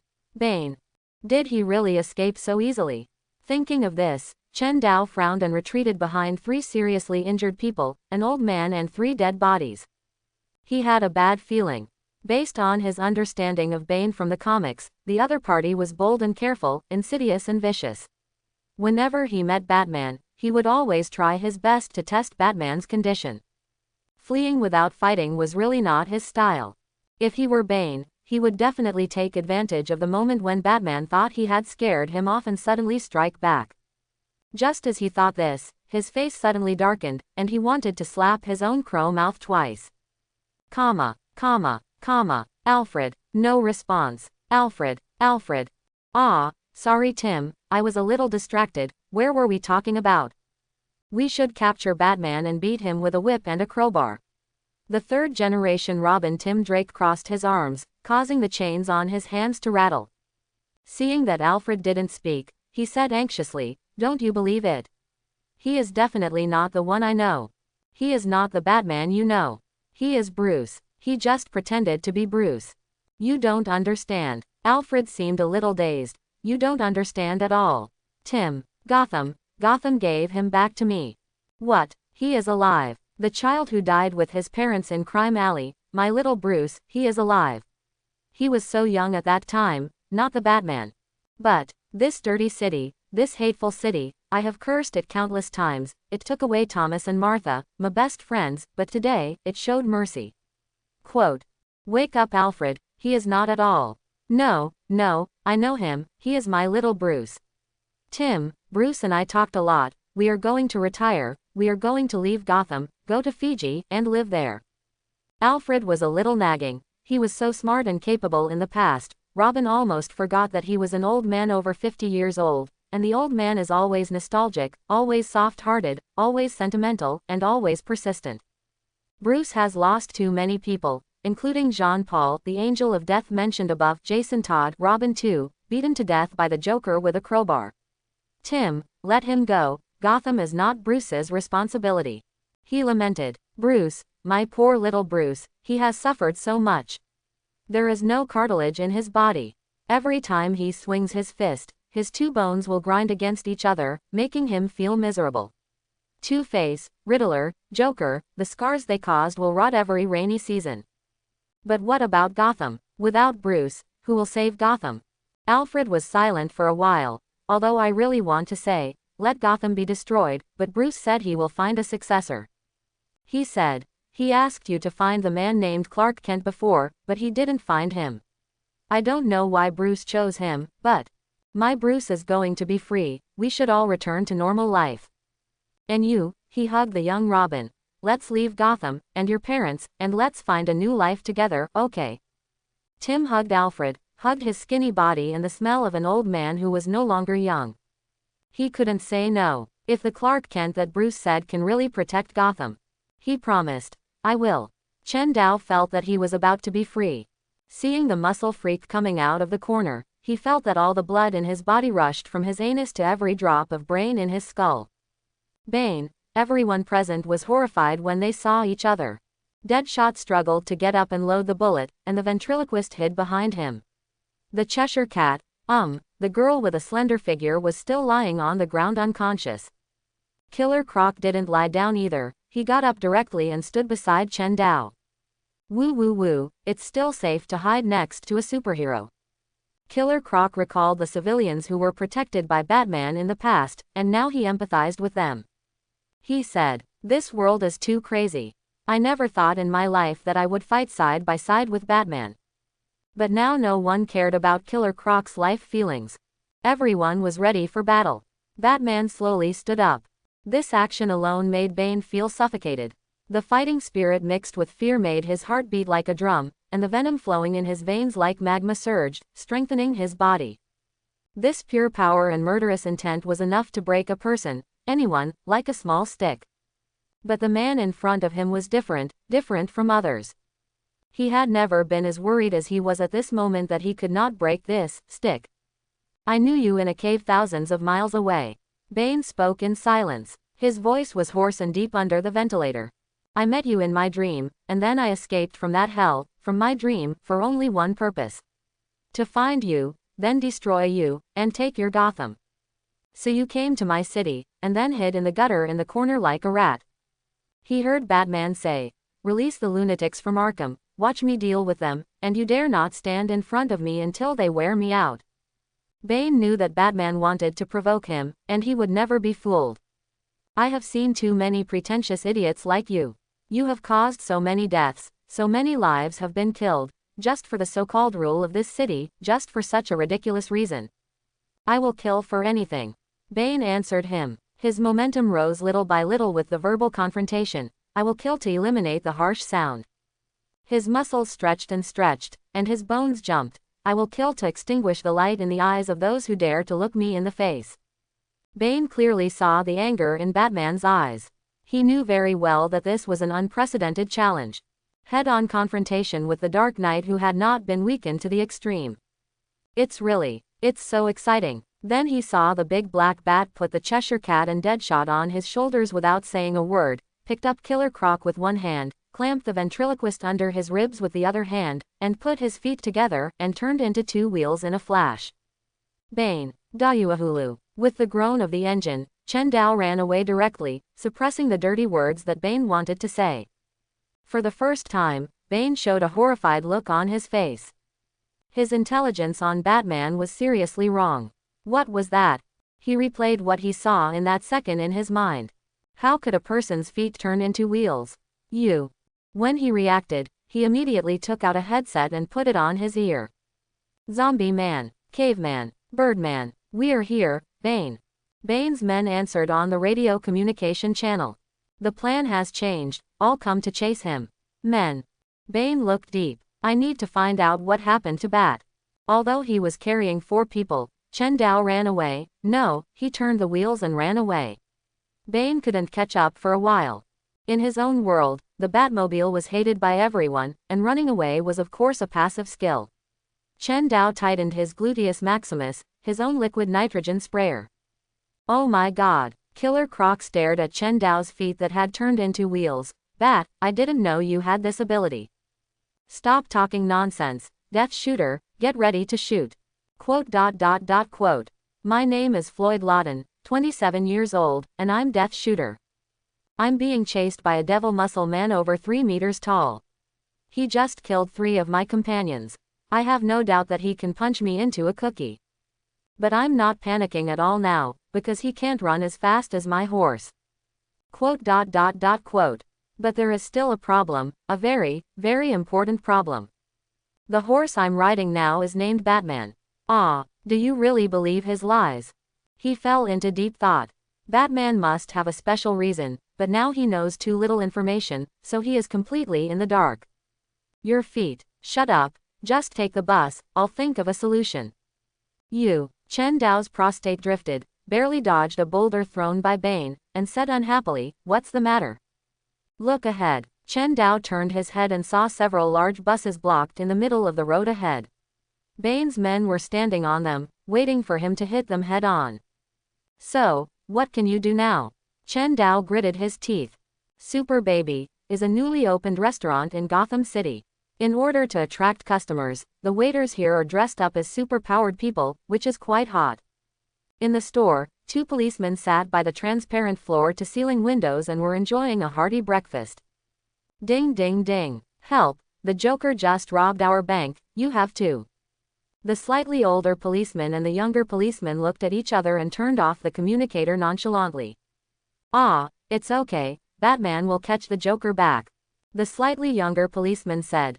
That's right, it's just a cleanup anyway, why bother? They looked at each other, found resonance with the slacker, and then laughed. Quote. So do you want to order more? The waiter dressed as Harley Quinn said impatiently. They ordered more, and the older policeman continued. After so many years in Gotham, I'm almost not surprised by anything. Yeah, there's always work to do. Do you remember that Poison Ivy robbed Star Labs 2 days ago, and Gordon was in a hurry as if something big had happened? What about now? Ha ha ha. Yes, anything can happen in Gotham. The old policeman took a sip of beer. Even if I see a dinosaur wearing skateboard shoes on the street now, I won't feel strange. But what's the saying? The sun rises as usual, Batman can solve everything. The young policeman froze. Quote. The old policeman looked at the dumbfounded young policeman strangely. Look behind you. He turned his head, and then saw a huge, green Tyrannosaurus Rex at least 6 meters tall walking past the street. It was wearing a somewhat tattered uniform that was exactly the same as Batman's, revealing anthropomorphic strong arms and thighs, with golden spiked armor wrapped around it, and a mask on its head, although the mask looked like it was not worn on his dinosaur head. He held a few unclear small things in his left and right hands, which seemed to be several people and a big lizard. Quote. The atmosphere of the restaurant was also quiet, and everyone stared blankly outside, watching the dinosaur's tail disappear around the corner. The 2 policemen looked at each other. Ha ha ha ha ha. We are really dazzled. How could such a thing happen? They patted each other on the back, laughed until they were out of breath, and then fell silent together. There was a loud bang, which was obviously the sound of a rocket exploding. The dinosaur ran back again, with 2 more wheels on its feet, and was chased by 3 people holding rocket launchers and a muscular man. Roar. The 2 policemen looked at each other. Aiya. Bang. The door of the restaurant was opened directly, and a large number of guests screamed and rushed out together, and they successfully escaped the bill. The 2 policemen ran out of the store, tremblingly took out their small pistols, and looked at the big green dinosaur on this street, blocked here and there, running from here and there. Rockets were flying everywhere, bullets were flying everywhere, and the vehicles parked on the roadside were hit by rockets, and turned into the sky with a violent explosion, and then the muscular man jumped up and grabbed them, and threw them at the dinosaur like a shot put. People on the street wailed and fled in all directions, leaving a mess everywhere. Look at what you have protected. The green dinosaur did not forget to save people while running away. He picked up a little girl who was almost hit by a fallen street lamp, and then picked up a middle-aged man who fell down, and then abandoned them casually on the way, jumping left and right, as agile as a big ape. The 4 people chasing behind were furious, but how could they keep up with the long legs that slid out more than 10 meters in that step? Finally, the big guy seemed to be finally irritated by the 4 people who were chasing him relentlessly, and he actually beat up 2 of the people holding rocket launchers. Before the 2 people were ready to escape and the muscular man came to find him, the green dinosaur escaped again. He jumped up suddenly, kicked the wall with the tire on his foot in midair, and rushed to the wall with a bang by the reaction force of the rotation, and jumped onto the roof, crushing a large piece of bricks and tiles. The 4 pursuers also climbed onto the roof. They chased and fled, and soon disappeared, leaving only 2 policemen looking at each other. Someone next to him was wailing, "My car!" The road was full of flames and messy ruins, and a fire hydrant exploded, soaking the 2 people who couldn't dodge in time. The older policeman sighed calmly. "Okay, what happened just now? Is that dinosaur Batman?" The young policeman calmly answered him, "Who cares? Our job is to clean the streets. Sometimes I feel like an NPC living in a game." "I think so too." The old policeman also joked, "If this world is a book, the 2 of us should be the extras in the book without even a name." "Right, Sean. That's right, Boris." They patted each other on the back, laughed out of breath, and then fell silent together. "I have to work again." "Yeah, wait, after we finish cleaning, there will be superhero villains messing up the streets, so is there any difference between cleaning now and later?" Hey, that makes sense. Let's go back to eat. I just ate half a donut." So, the 2 strong-hearted old men quickly accepted everything, simply wiped their heads, and went back to continue eating breakfast. Chen Dao was flying over the rooftops, turning back into legs when he encountered wide places, and turning into wheels when he encountered flat places. Bane tried his best but couldn't catch up with him. Fight, how can I beat him? I'll just run away." The speed reached 70 miles per hour, and I felt free and easy. What Bane, what rockets, all of them were just exhaust. "Bane, aren't you going to chase me anymore?" The pale man nicknamed Zombie was carrying a rocket launcher, sweating coldly, and his face was bruised and purple. Just now, he was too excited to chase Bane and left Bane too far, and was punched in the face by the dinosaur. "How dare you hinder my escape?" If Bane hadn't come to pick him up, he would probably be in the intensive care unit now. He had never seen someone who could run so fast in his life. Well, it was the dinosaur, and he had never seen such a weird thing. The expressions on the faces of Bane's other 2 men, the caveman and the birdman, were no different from the zombies, with a sour face. Not only could they not catch up, but they were always shot by the dead shooter. This was no fun. Hearing that Bane finally said he would not chase, they all breathed a sigh of relief. Bane stood quietly in the middle of the street, looking up at the roof where Batman escaped, like a teenager who opened his arms and embraced the cool evening breeze in the evening full of fireflies on a midsummer night. "Caveman, the situation has changed." His subordinate nicknamed Caveman wiped the cold sweat on his head. "Understood, Bane. I will submit a comprehensive analysis report on Batman's weakness and unknown abilities to you immediately." "No, there is no need, we have to start a new plan." "But we need time. Find something for Batman to do so that he has no time to trouble us." Bane's voice was obviously very low, but the tone gradually became higher, like a beast that tasted fishy smell, and like a girl singing softly calling her beloved lover. "Batman ran away because he was not sure he could beat me, and coincidentally, I was the same. I wanted to test his strength, but he didn't give me the chance. He was more cautious than I thought. He leapt up and rose and fell between the houses like a comet. The sirens in the distance were high-pitched for him, just like the low hum of the Jews when Moses parted the sea. The way of war is changing. Everyone, get ready. Keep in touch with the radio. Also, don't clash with the police. It would be bad if you damage the streets. After all, this will eventually be my city." On the other side, Baji. After more than half an hour of high-speed sprinting, the Deadshot, the Cheshire Cat Killer Croc and the ventriloquist were thrown into a small alley by Chen Dao. The fight and chase just now seemed like a dream. Head, empty, thinking, stagnant. The Cheshire Cat said dazedly, "I don't remember Batman knowing this." It's obvious that the guy hesitated for a long time between being Batman or Dinosaur Man. Death Shooter grinded his bloody teeth and told a cold joke. "So, are we just thrown here?" Killer Croc yelled, "Where's the employer? Where's Batman? Where's my money?" Death Shooter didn't care about Killer Croc's yelling. This time he was really thinking from the bottom of his heart not to take this mission. Look at what he met: Bane, Batman, and the superpower called Tattoo Man. If it was a few years ago, no matter how big the trouble was, he would dare to go as long as he was given enough money, but now it's different. He has a daughter. When Bane touched his throat just now, He had thought more than once what would happen to his daughter if he lost him. The answer is nothing. Zoe has adoptive parents. When the news of his death came, his daughter might be a little sad, but she would eventually forget him. His existence will dissipate in the clear sky like a hyacinth. No one will remember it, no one will miss it, and he will not even live in anyone's memory. He will be like a ghost, like Captain Javelin, Slipknot or Tattoo. This is absolutely not acceptable to Floyd Lawton. Deadshot knows very well that he is a scumbag, a supervillain. His love for his daughter can never be selfless and devoted. His love contains vicious possessiveness, ugly and affectionate. Want to watch his daughter grow up. Want to live with his daughter forever. Want to see his daughter get married and start a family. Want to witness every important moment in his daughter's life. Want to die on the hospital bed with his daughter crying. This is Floyd Lawton's cowardly and despicable wish. Therefore, even if he is regarded as a coward and a fool, the mercenary named Deadshot must live timidly. So he turned to the ventriloquist who was still looking for his lost glasses on the ground and said, "That's enough, Arnold. Tell your employer behind you that I quit.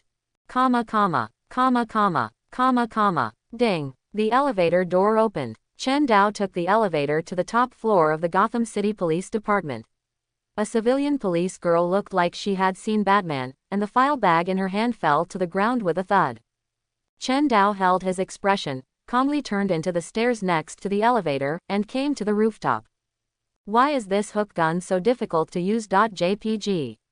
Commissioner Gordon was waiting for him on the rooftop. I turned on the bat light, I turned off the bat light. Hey, I turned it on again, I turned it off again. Chen Dao tiptoed behind him. Gordon, wow, I'm definitely not playing. Chen Dao said, so, why are you calling me so hurriedly? What's the matter? Gordon sighed. There are crazy people everywhere on the street recently, and the situation has reached an unmanageable point. This is nonsense. Chen Dao narrowed his eyes under the mask and waited for Gordon to continue. I know you've done a lot. You've captured the Mad Hatter and Zaz. Pick up the key points.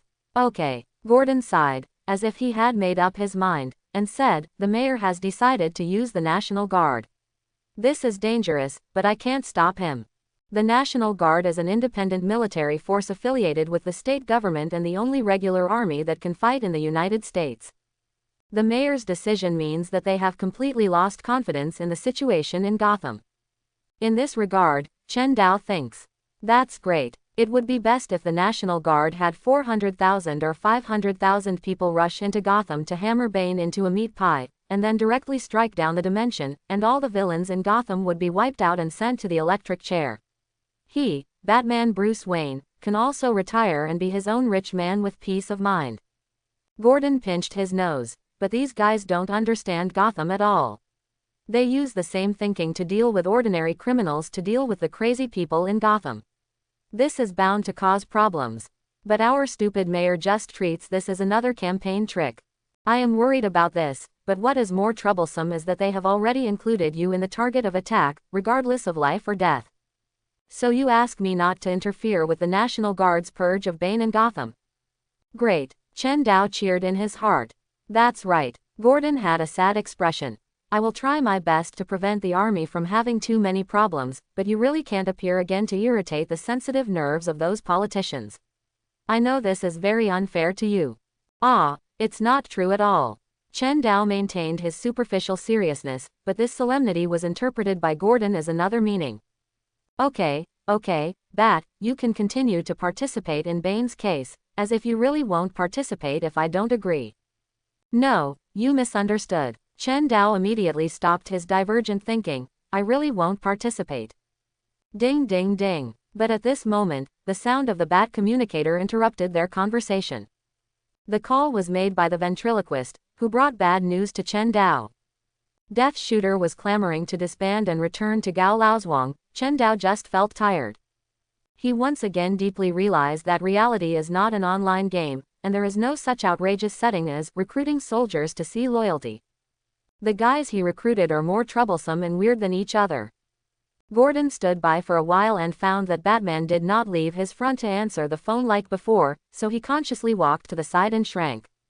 Chen Dao asked the ventriloquist to give the phone to Death Shooter, then calmed down, thought for a short time, and switched the voice to Death Shooter's own voice. Okay, even if you don't want money, you have to save your life and reunite with your daughter.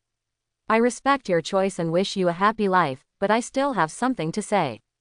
Are you satisfied with this? Death Shooter on the other end of the phone looked a little strange. The other party persuaded him with his own voice, which was inexplicably a little scary. Listen, Lawton, I've investigated you. Your daughter's adoptive parents are just an ordinary family. They can't afford to give your daughter a good education. Your daughter is still in elementary school.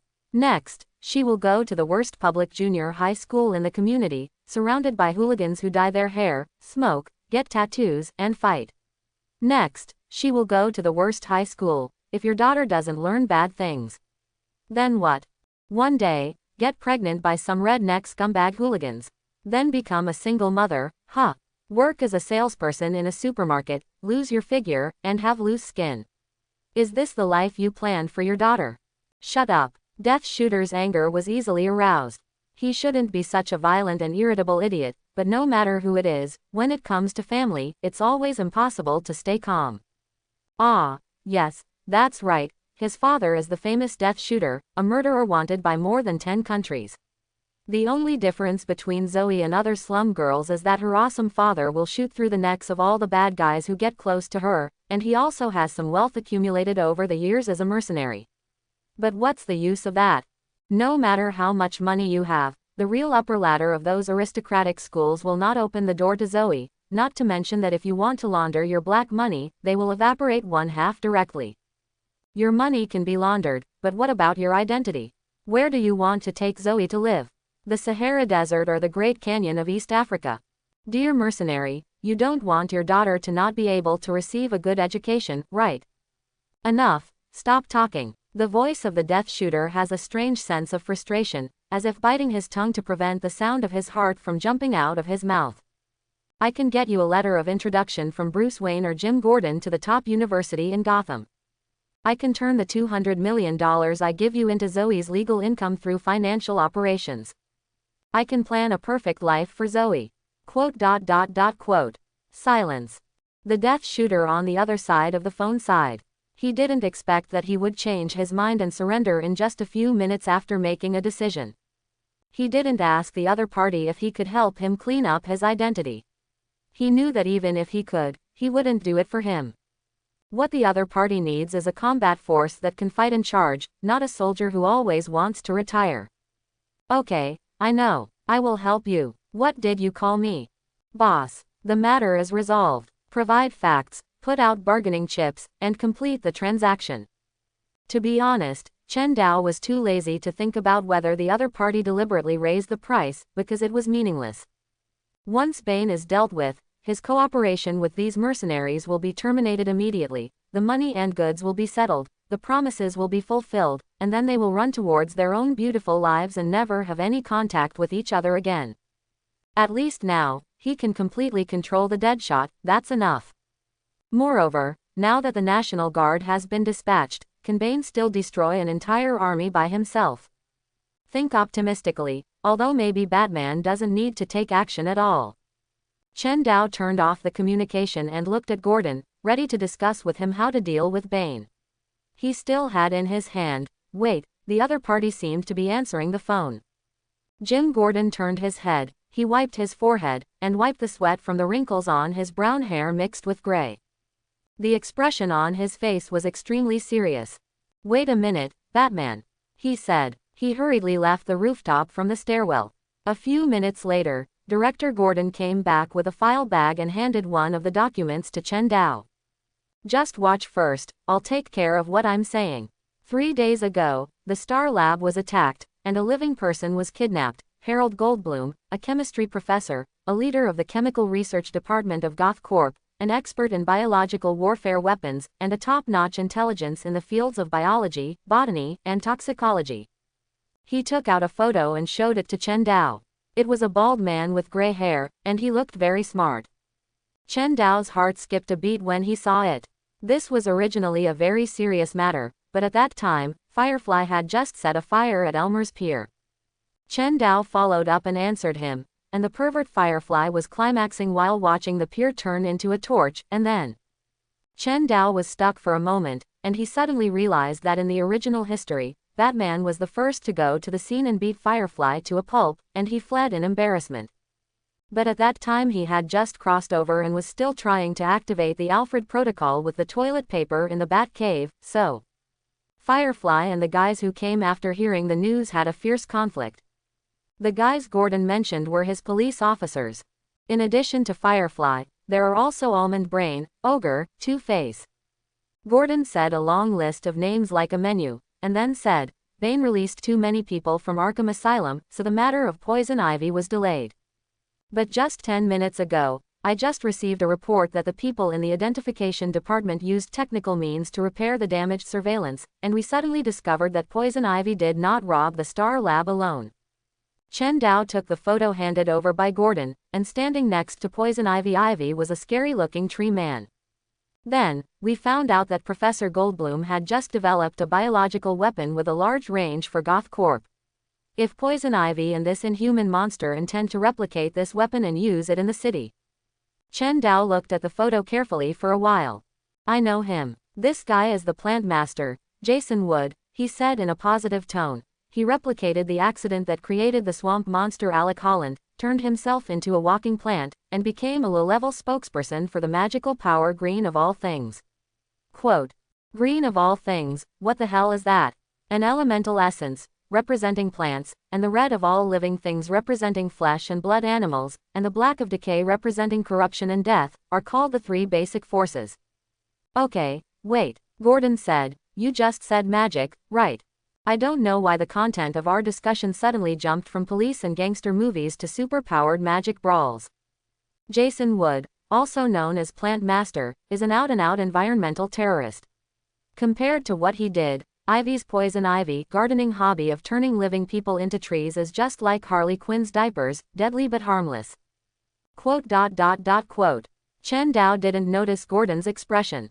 As a super American comic fan, his instinct was activated, and he began to constantly reveal the assets of the two plant villains.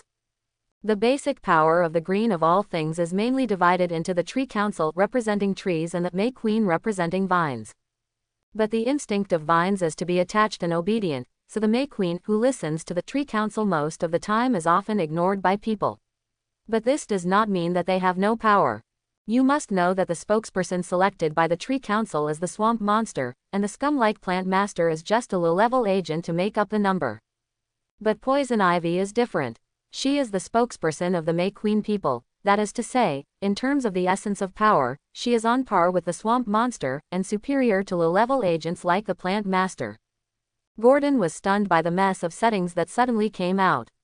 He opened his mouth and said like an idiot, and then said, Batman, your information is really. I almost didn't understand you. What? You can't understand such a simple setting. I have explained it so clearly, only a fool can't understand it. Quote. Chen Dao complained, and then took the stack of information in his hand. Ha, I knew it. In order to repay Mother Earth, Plant Master will never do useless work. If he can't do it himself, he will ask Poison Ivy to help. It just so happens that Bane blew up the asylum, so he didn't even have to rob the prison.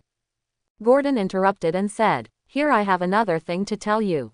I don't think this detailed dossier can be written by those idiots who gave it to me. But after I matched the above content with the situation we have, I found that it was all true. In fact, many places were investigated very carefully, and many blind spots that even professionals didn't find were found. Talking about the field he is familiar with, Director Gordon pushed his glasses. But this intelligence came too coincidentally. Not only did it provide new evidence and clues, but the report used several methods to prove that only Batman could solve this serious problem. I was even forced to admit that many of the contents written on it were correct. I have to question the motives. X2. Batman's unanimous voice made Gordon feel like he was in sync with his heart, as if he had returned to the golden age when he and Batman Harvey Dent formed an iron triangle and vowed to change the entire Gotham. Although all these achievements and beauty were shattered into dust as Harvey Dent fell into Two-Face, why did I think of these? Gordon quickly put these middle-aged people's feelings behind him, and then continued. And this information is too detailed, such as the character's posture, attack sequence, and even the escape method, detailed like an accomplice. Maybe an accomplice, Chen Dao replied. This attack was carefully planned and well planned. I don't believe that these two wooden heads would suddenly become so professional. Excuse me, this is more like an attack plan than an investigation report. And, Master Plant is such a big living tree, you didn't even discover its existence before. A scientist who has such a terrifying biological weapon, you actually figured out his details after he was tied up for a few days. Quote, is the intelligence network of the Gotham City Police Department really that bad? Chen Dao said. Someone is deliberately deceiving you, just to expose the matter at the right time. Batman suddenly paused. Then immediately, I understand. Gordon heard Batman say this. Oh, are you going to start reasoning? Gordon's eyes showed a gleam of light. No matter how many times, reasoning cases with the world's greatest detective Batman is an extreme enjoyment. Even though he is the chief of the Gotham City Police Department, he is still a humble apprentice in front of a great detective like Batman. Come on, Batman. Although he is already middle-aged, Gordon still has a feeling of boiling blood. His reasoning soul is burning, craving a collision of sparks of wisdom, a feast of reasoning. He heard Batman lower his head and start reasoning. I understand. Bane is not sure that he can defeat me, so they plan to launch other plans to defeat me, but they need time, so they have to find something for me to do so that I don't have time to keep biting them. This report must have come from Bane's subordinate caveman. Maybe he helped plan this whole thing. The purpose of Plant Master and Poison Ivy is also obvious. Using biological weapons. Too low. They captured the botanist alive, and they must want to green the entire Earth. I understand. The Plant Master must want to replicate the birth process of the swamp monster on everyone on the Earth, and then turn all the people on the planet into walking trees, and his plan must have gone wrong, resulting in the temporary transformation of others but soon turning into pus and blood. That's why they need scientists. Obviously, they must be planning their evil mission in the massacre swamp outside Gotham. So that's it. I have gradually understood everything. No one, better than me, understands villains. Quote. Gordon was a little suspicious. He opened his mouth, then took off his glasses and rubbed his eyes. Are we reading the same information? How did you come to this conclusion? What is the basis? What is the reason? Obviously. The reason is of course because Chen Dao has read the original comics. Looking at the decades of comic book history of the character Plant Master, every time he appears, he says, "My Mother Earth." And then starts to get horny for the Earth. Then, every time he does something similar, he is beaten by Poison Ivy and Swamp Thing. Any story that has something to do with the greenness of all things always involves pulling out Plant Master Jack Wood to whip his corpse. After all, he is a walking tree, and it is difficult for him to die. As long as you see his behavior pattern more often, you can almost recite it by heart. But Chen Dao soon realized that he couldn't explain why he knew so much. So, he could only make up a nonsense. Human intuition is a trait that cannot be mastered through learning, and it is also my most effective weapon. Don't ask, just ask intuition. Gordon listened and couldn't help but stand in awe. Finally, he stopped acting. I said that the magical reasoning of Batman in the past was not what normal people could think of. I always thought it was magic, but you always lied to me that it was reasoning. Chen Dao pondered for a while and found that this matter had a lot of potential. In fact, even if Bane didn't try to delay him, he would never fight with Bane right now. From Bane's point of view, Batman seemed to be awesome and good at fighting, and now he had exposed his ability to transform, which they had not discovered during their preliminary intelligence work. His face was full of invincibility. But only Chen Dao knew that he was a weakling now. The big green dinosaur might have some fighting power, but Bane was a veritable martial arts master. After using Titan Venom, his maximum physical strength would exceed 90 tons. If he was willing to give up his brain and IQ, this number would become 120. So Bane didn't want to fight Batman now, and why would Chen Dao want to? Chen Dao didn't even think about fighting with Bane himself. If he could solve it with money, why did he have to do it himself? Bane planned to use Plant Master and Poison Ivy to trip him up, which was exactly what he wanted. Superpowers like Poison Ivy, who were rare among Gotham villains, were naturally on Chen Dao's list of allies. As an avid fan of comics, Chen Dao dared to say that even the worms in Ivy's stomach didn't understand Poison Ivy as well as he did, and Bane's behavior was simply giving him a helper for free. But now the problem is here. The massacre swamp is so big, where exactly are Poison Ivy and Plant Master? This time Chen Dao is really helpless. He is just a comic reader, not Wei Banxian who sets up a stall at the intersection of Gotham to tell fortunes. He can speculate the general behavior plan of the villain based on the huge amount of comic reading, and it is impossible to speculate more detailed points. But Chen Dao knows that there is someone who knows, he murmured. I have a plan, I am sure, I have a good plan. We need Harley Quinn, the former Harley Quinn, the humanoid navigator of Gotham City villains, a special weapon that increases damage to the Joker, Poison Ivy's best friend and super nemesis. Only she can find her. And he happened to know how to find Harley Quinn. This is one of Batman's dozens of Batcave in Gotham City. There are Batman's sub-bases in every corner of the city. Mad Hatter sat in the cage board. He has been in this oversized transparent capsule cell for more than 16 hours. After escaping from Arkham Prison, he originally planned to hold another oversized tea party to get a few more powerful subordinates and then start to make trouble. As a result, he had just gathered all his subordinates and those cannon fodders controlled by his hat, and he was killed by the death shooter hired by Chen Dao at a high salary. All his subordinates were taken away by police cars, and he also lived in the luxurious room of the Batcave. Fortunately, unlike those subordinates who were shot and broken by bullets from nowhere, he, the Mad Hatter, surrendered quickly when facing the police, so he was unscathed. And he was naturally handed over to Batman again. As soon as he arrived at the Batcave, he was beaten up by Robin, who even asked him, "What conspiracy do you have?" while beating him. It was really unfair. He did have some conspiracy, but he was caught before he could implement it. "Why did you beat me for something I didn't do?" Bang! The lights in the hall were turned on, and the Mad Hatter closed his eyes. After a long time, his eyes gradually adapted to the suddenly bright environment. With a burst of mechanical sounds, the transparent door in front of him opened, and it was Batman who appeared in front of him. Quote. Chen Dao was thinking about how to get the other party to speak. Of course, he didn't let Deathstroke catch the Mad Hatter for fun.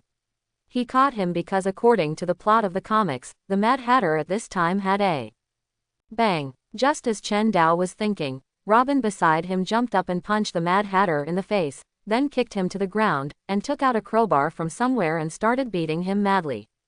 Exclamation mark. Will you tell me? 15-year-old Robin swung the crowbar like an epileptic, with a perverted smile on his face and saliva dripping from the corners of his mouth. You dirty, disgusting scum. I will break every bone in your body, and then crush them bit by bit to flush the toilet. But this may cause the toilet to be blocked. Oh my God, what am I thinking? The Mad Hatter crawled on the ground in pain, with snot and tears coming out. He fell at Chen Dao's feet and grabbed his cloak. Stop hitting me, please. Tim hit him hard on the butt from behind down. Chen Dao saw that part of the crowbar seemed to be broken due to excessive force. The Mad Hatter let out a scream that reached the climax. This crowbar can't be used. Oh my God, what do you want me to say? The Mad Hatter was going crazy. Quote. Chen Dao suddenly realized that he hadn't asked the other party a question. Stop it. The Mad Hatter was shaking all over, like a frightened hamster. He wanted to flatten himself and stick to the wall of the oval-shaped oversized transparent capsule cell behind him. Chen Dao organized his words. Tech, don't be afraid. Because it's useless to be afraid. Quote. Chen Dao wanted to slap himself as soon as he said this. Although Robin looks a little fierce, he is still kind-hearted. Tim slammed the crowbar on the ground, making a loud bang. The Mad Hatter was so scared that he hugged his head and collapsed on the ground. Quote. Chen Dao gave up comforting him. He got straight to the point. You captured the red bird used by Bane's subordinate Birdman to monitor you, and then you put a tracker on it. You know Bane's location, Tech. Originally, you gathered enough people and sent invitations to many people, just to play your perverted game of Alice in Wonderland again, and then find a capable guy, give him Bane's address, and then use him to test who Bane is. Quote. Chen Dao repeated the plot of the comic and carefully observed the expression on the other party's face. To be honest, he was not sure what step the Mad Hatter had taken, nor was he sure whether the other party had already found Bane's location. But the Mad Hatter's reaction now can basically be regarded as a confession. It was stable. He did know where Bane was. Tech, my patience is limited. Robin raised the crowbar again. 45 minutes later. Gordon, you have to move faster, preferably before Bane can react. Quote. Of course we have to use heavy firepower. Just hold him back and evacuate the residents, then we should use artillery shells to clean up the place. Is the National Guard still short of? That's right. Force Bane to fight you head on, be careful of his surprise attack. If he attacks the officers. Beep. Chen Dao hung up the phone. When he found himself blocked by tanks, the expression on Bane's stern face would be very interesting. May God forgive you, just as you forgive others. Man comes from dust and returns to dust. May your soul rest in heaven and extinguish your hard work. The funeral of the Angel of Death was very brief. Chen Dao and Robin, leaning on black umbrellas, stood at the other end of the cemetery, watching the priests and Alfred dig out a pit big enough to put down the coffin bit by bit. In the original history, the Angel of Death took over Batman, whose spine was broken by Bane, and successfully defeated Bane. However, as time passed, he gradually degenerated into a villain, and was finally defeated by the returning Batman. But now, this possible future has completely disappeared as the graves are piled higher and higher. In fact, it is still the butterfly effect caused by the time traveler. The time traveler obviously will not catch criminals day and night like the real Batman. This gave the Angel of Death an opportunity. He carried forward the fine tradition of the Bat family of ignoring Batman's orders and secretly wore Batman's uniform. Then he was blocked by Bane.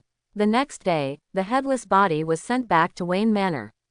This future big devil who spanned the entire Batman Nightfall chapter died 4 hours after Chen Dao traveled through time before he could grow up. Chen Dao didn't think it was a pity anyway. The Angel of Death had been brainwashed by the cult group, Street Dumas, for a long time, so his mind had been a little abnormal, otherwise he wouldn't have turned evil and fallen so quickly. Tim was very sad, because he had a good personal relationship with Jean-Paul. He laid flowers in front of Paul's grave and said, "Bruce, I have something to tell you." "Bruce, there is something I need to tell you." Tim stroked the coffin of the Angel of Death and said, "It's about Zaz. Didn't he attack my school, Gotham Heights High School? He was caught by the Cheshire Cat you sent out." Quote. Tim said. Although Zaz said that there was no one behind him, and I verified that he was not lying. But I never believe in coincidences. There are so many high schools in Gotham City, why did he choose my school? Whether in terms of the means and time of the crime, Zaz's behavior this time is very different from his past. There must be someone controlling him behind the scenes, Two-Face. Riddler, I can't find out for the time being. Quote. He stood up. But no matter who he is, he may have some guesses about my true identity. But Tim quickly shook his head in boredom. Forget it, all this is my guess. I don't have any evidence to prove it, let's not talk about this. Bruce, what about you? What did you want to say before?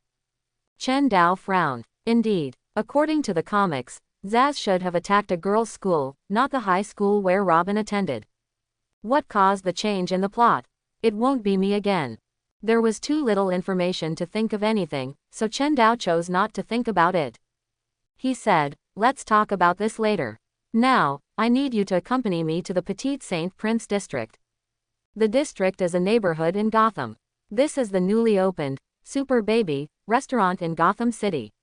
Due to the strange dinosaur incident 2 days ago, the owner thoughtfully launched the Magical Dinosaur Delicious Set Meal, which was very popular for a while.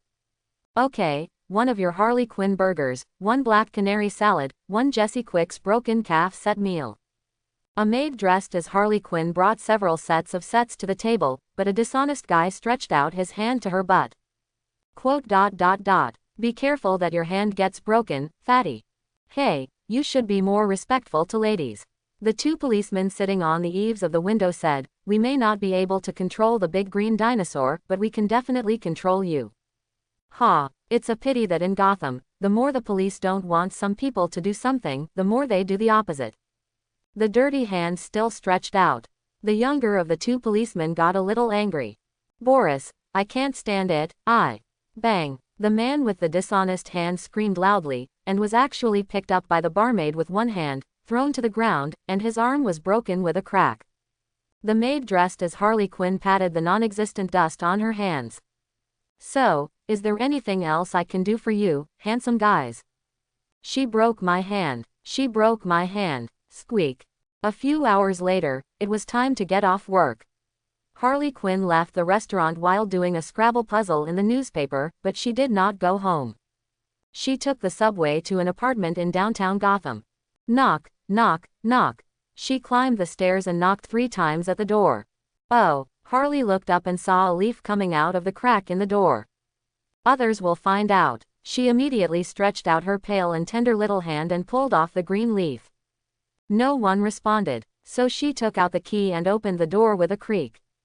It was not obvious from the outside, but once the door was opened, the room was almost full of plants. The green creepers almost covered the entire room, and the winding trunks made people almost think that this was some kind of tropical rainforest in East Africa. Harley put her hands on her waist. Enough. Rustle, rustle, rustle. With the dense sound, the plants finally slowly retreated, revealing the true face of the person in the room. Maybe it was a plant. Goose, goose, goose, goose, goose, goose. A giant piranha plant appeared in the center of the room, making a creepy laugh. Harley, you're here. Ivy asked me to tell you that this will be your home from now on. Of course, there is no electricity, no water, and no gas here, because Ivy hasn't paid the rent for more than half a year. Quote. Seeing that Harley didn't speak, the giant piranha plant immediately replied, Aha, I know what you want to ask, let me answer you. Stop, let me ask. And, Frank, can you stop these exaggerated body movements? The giant piranha plant paused. Oh, Harley, I thought you would like these. First, I broke up with the Joker a long time ago. Second, I have reformed and found a job as a waitress in a restaurant called Super Baby. Third, I am sane now, not crazy at all, and my name is Harleen Quinzel, not Harley Quinn. Harley squeezed her face hard, showing a twisted smile, then stretched out her hand and flattened the corners of her mouth that were raised high, and then her face returned to normal, and there was no trace of the crazy Harley Quinn in the past. Fourth, I was cured, and the doctors in Arkham gave me a bunch of random awards. In short, I was not released with Xiao Hong. If I hadn't been really broke, I would have. Oh, let's not talk about this, it's weird. Harry looked at the mess around and said, Didn't Xiao Hong tell me before that he hired a little boy from the neighborhood to help him clean the room and water the plants? Why is there? Ah, Frank vomited a skeleton in front of Harley, and the skeleton was carrying a leather backpack that couldn't be digested. What a gift, God, what on earth are you doing? I can't help it, Harley. Frank the piranha said aggrievedly. A week after Ivy left, this little fool was still diligent in cleaning the room, but he started stealing things a month later, so. You're in big trouble, don't his parents have? Ah. The other 2 skeletons were vomited out. Judging from their clothes, they were a man and a woman, and Harley could guess their identities without seeing them. Frank, if the landlord knew. A skeleton with a cane was vomited out. This skeleton was relatively new, and there were 2 pieces of undigested rotten meat on it. Frank spit out another gun. It's not my fault. The parents of that little fool are out-and-out gangsters. They came to our door with guns. They don't look like good people at all. The landlord had already taken back the house and took many plants that Ivy and I planted. This was nothing, but he actually wanted to make flour in this room, so I had to do it reluctantly. Quote. Harley was speechless. Okay, she was a little tired. Anyway, I'm just an ordinary person now, so I can only live here. There shouldn't be any hell now. Knock, knock, knock. The door was knocked. Harley heard someone outside shouting, Open the door. Batman. Quote. Are you annoyed? Dead silence. The door opened automatically. No, it was not the slightly more gentle method of opening the door lock. Instead, someone held the door handle and pushed the wooden door open with great force. The door lock made a tooth-grinding scream, and the metal lock core forcibly broke through the cheap plywood wooden door, stubbornly connecting with the twisted and deformed metal door frame. A gust of wind blew, bringing the cold air from the underworld outside into the room. Bah, da, Harley Quinn shuddered. She regretted how she could be attracted by the skeleton and didn't notice that someone was approaching outside the door. In the countless days and nights in Arkham, she should have trained her hearing to the limit. At this time, the evening was just coming to an end. The afterglow of the setting sun shone through the broken door, illuminating the room in darkness. It was as if because of this little light, the existence of darkness itself had meaning.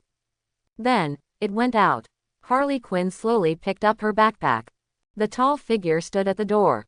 The light dimmed suddenly, and the evening was about to end at this moment. Harley Quinn sighed heavily. "You are such a hard-to-find girl," she heard Batman say. Silence. Harley Quinn looked at the man who came in, and the corners of her mouth began to rise slowly, and she had an urge to laugh out loud. "Ah!" she screamed hysterically. "Oh my God, why is it you again?" She walked to a tree next to her, a miniature dragon blood tree spawned by poison ivy, and then banged her head against the trunk. "Ah, God, Batman, will never find Harley Quinn. I have some questions for you," she heard Batman say in his familiar deep voice. "For example, where can I find your good friend Poison Ivy?" Harley Quinn stopped hitting the tree. She tilted her head. "I need your help." "Forget it, dear. In a way, I've started a new life." Harley suddenly became very normal, as if the one who was crazy just now was not her at all. "Listen, Ivy is hanging out with some bad guys. He and Plant Master are planning to turn the entire Earth green. I need to stop them. They are a deadly combination, Harley. A lot of people will be hurt, and even..." "Never mind, maybe it's useless for me to say this. You just need to know one other thing. Ivy is also likely to be hurt or killed," she heard Batman say. Harley had to admit that Batman knew the relationship between him and Poison Ivy very well. When he heard that Ivy might also be hurt, she did have some impulses, but it was just an impulse. "No, I don't want to get involved in your shit anymore," Harley replied. "I've said goodbye to the cape, tights and mask. I just want to be an ordinary person quietly. Really, it's a pity that you are not." Harley Quinn followed Batman's gaze and saw the 4 skeletons lying on the ground. She grabbed her 2 braids and screamed hysterically again. She turned around and grabbed Frank, the man-eating plant that stood in the flower pot like a real plant. "Asshole, asshole, asshole, asshole, asshole, it's obviously you who killed him. Blaming your murder on the plant will not reduce your sentence, Harley Quinn." Harley Quinn slapped the plant twice. "I advise you." Harley Quinn jumped around on the man-eating plant. "Your emotions are venting." With a crash, Harley Quinn rushed towards the window. As long as she broke the window, she could escape from this room. Harley calculated the distance, even if it was Batman, unless his arm could change. Quote exclamation mark exclamation mark exclamation mark quote. "Okay, I surrender." Chen Dao retracted his arm and put Harley on the ground. The huge dinosaur arm retracted in an instant, like a collapsed sponge, and soon turned back to normal human size, without even breaking the clothes. Such a scene that directly violated the law of conservation of mass was enough to make 90% of the scientists in the world drop their jaws, but for the people of Gotham, no matter what Batman could do, it was commonplace. No matter how Batman won, it was inevitable, and Harley was used to it. After all, Batman will always win and will continue to win. This is Bane's hiding place. People always think that a conspiracy expert like him should set up his lair in some mysterious submarine or a flying military base. But it is not. This is just a relatively ordinary hotel in Gotham. At this time, Bane was sitting on the sofa in the room, filling the sofa with his huge body of 2.15 meters. Quote. This time, the city government decided to use the National Guard, which was entirely out of morality, justice and responsibility. Batman, I must say that masked vigilantes who violate the law like this can't be compared with real heroes at all. Let us welcome our real heroes, Mayor Carlo, and the head of the National Guard with warm applause and sincere gratitude. The experts on TV and those fat-headed officials were still chattering. After introducing the situation, he quickly began to desperately belittle Batman, and then boasted about the actions of the City Hall. The muscular monster was thinking. Frankly speaking, if he hadn't planned to destroy the Bat, he would almost sympathize with him. Batman is running around for this city, but those city halls and Gotham's upper echelons are a bunch of complete idiots. He couldn't believe that someone would be stupid enough to tell everyone about his military movements on TV. Batman. No one took the most dangerous character seriously. At this moment, those guys on TV, well-dressed people, only care about how much traffic they can get by slandering Batman and elevating themselves. They are more like vultures fighting for carrion than those lunatics in Arkham. They mocked the Dent Act, belittled Jim Gordon, denied Batman's strength, and dragged down everything Batman had done for this city in the past 10 years. They said that Batman's existence attracted those cross-dressing lunatics. They described today's chaos and madness as the mutual attraction of lunatics. They claimed that only the army could maintain order and only City Hall could bring change. But they never thought about, why was Harvey Dent completely disappointed with the judiciary? Why did Edward Nygma fall into madness? Why was Arnold, who was once honest, arrested and imprisoned? Gotham is rotten. Bane knew this better than many native Gothamites. He discovered this on his first day in the city. Batman and his so-called super criminals are all a bunch of lunatics and perverts. This time we have to take this opportunity to put an end to them once and for all. Bane frowned. The words on the TV were getting more and more disgusting. Those who talked and expressed their insights on TV, they were greasy and powdered, and they smelled rotten from head to toe, and even Bane found them disgusting. So he gave up torturing his ears and turned down the volume of the TV. Boom. A muffled sound above his head made him frown. Boom. He sighed. Enough. Can you three get it done quickly? As soon as he finished speaking, the next second, with a bang, the ceiling collapsed. His three men, Zombie Man, Caveman, and Birdman, and an enemy dressed like an owl broke through the wooden ceiling and rolled down. Stop it, Bane. City Hall has mobilized tens of thousands of National Guards to deal with you, and the Court of Owls intends to fight you. Bane sighed. What are you? Forget it. Chapter 21. Poof. Bane retracted his big hand covered with brains and blood, and gently crushed it like a bubble of horse urine. He shook off the white mucus on his hand with disgust, and let the headless corpse with blood spurting out collapse on the floor, garbage in the gutter. You are stupid enough to try to monitor me. He kicked the corpse into a corner. What's even more stupid is that you didn't run away immediately after I found you. We are sorry, Bane. This guy is a zombie with an undead head. We clearly sneaked and pierced it. No need to say more, my friends. Bane ignored his panting men, and he quickly put the clawed assassin of the Court of Owls behind him. He relaxed his muscles, and his broad chest rose and fell with his deep breaths. Relax. Feel it with me. Bane's three men looked at each other. They felt nothing except the strong smell of blood from the corpse. What do you feel? Bane, look at the street. What do you see?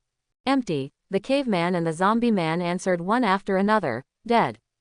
A city that is accustomed to its own horror has tasted the taste of fear. Birdman said. Yes, that's right, this is your power, Bane, you make them feel afraid. They plan to mobilize the army to deal with you, but they don't understand what they are facing at all. They flattered cautiously. They are only worthy of trembling at your feet.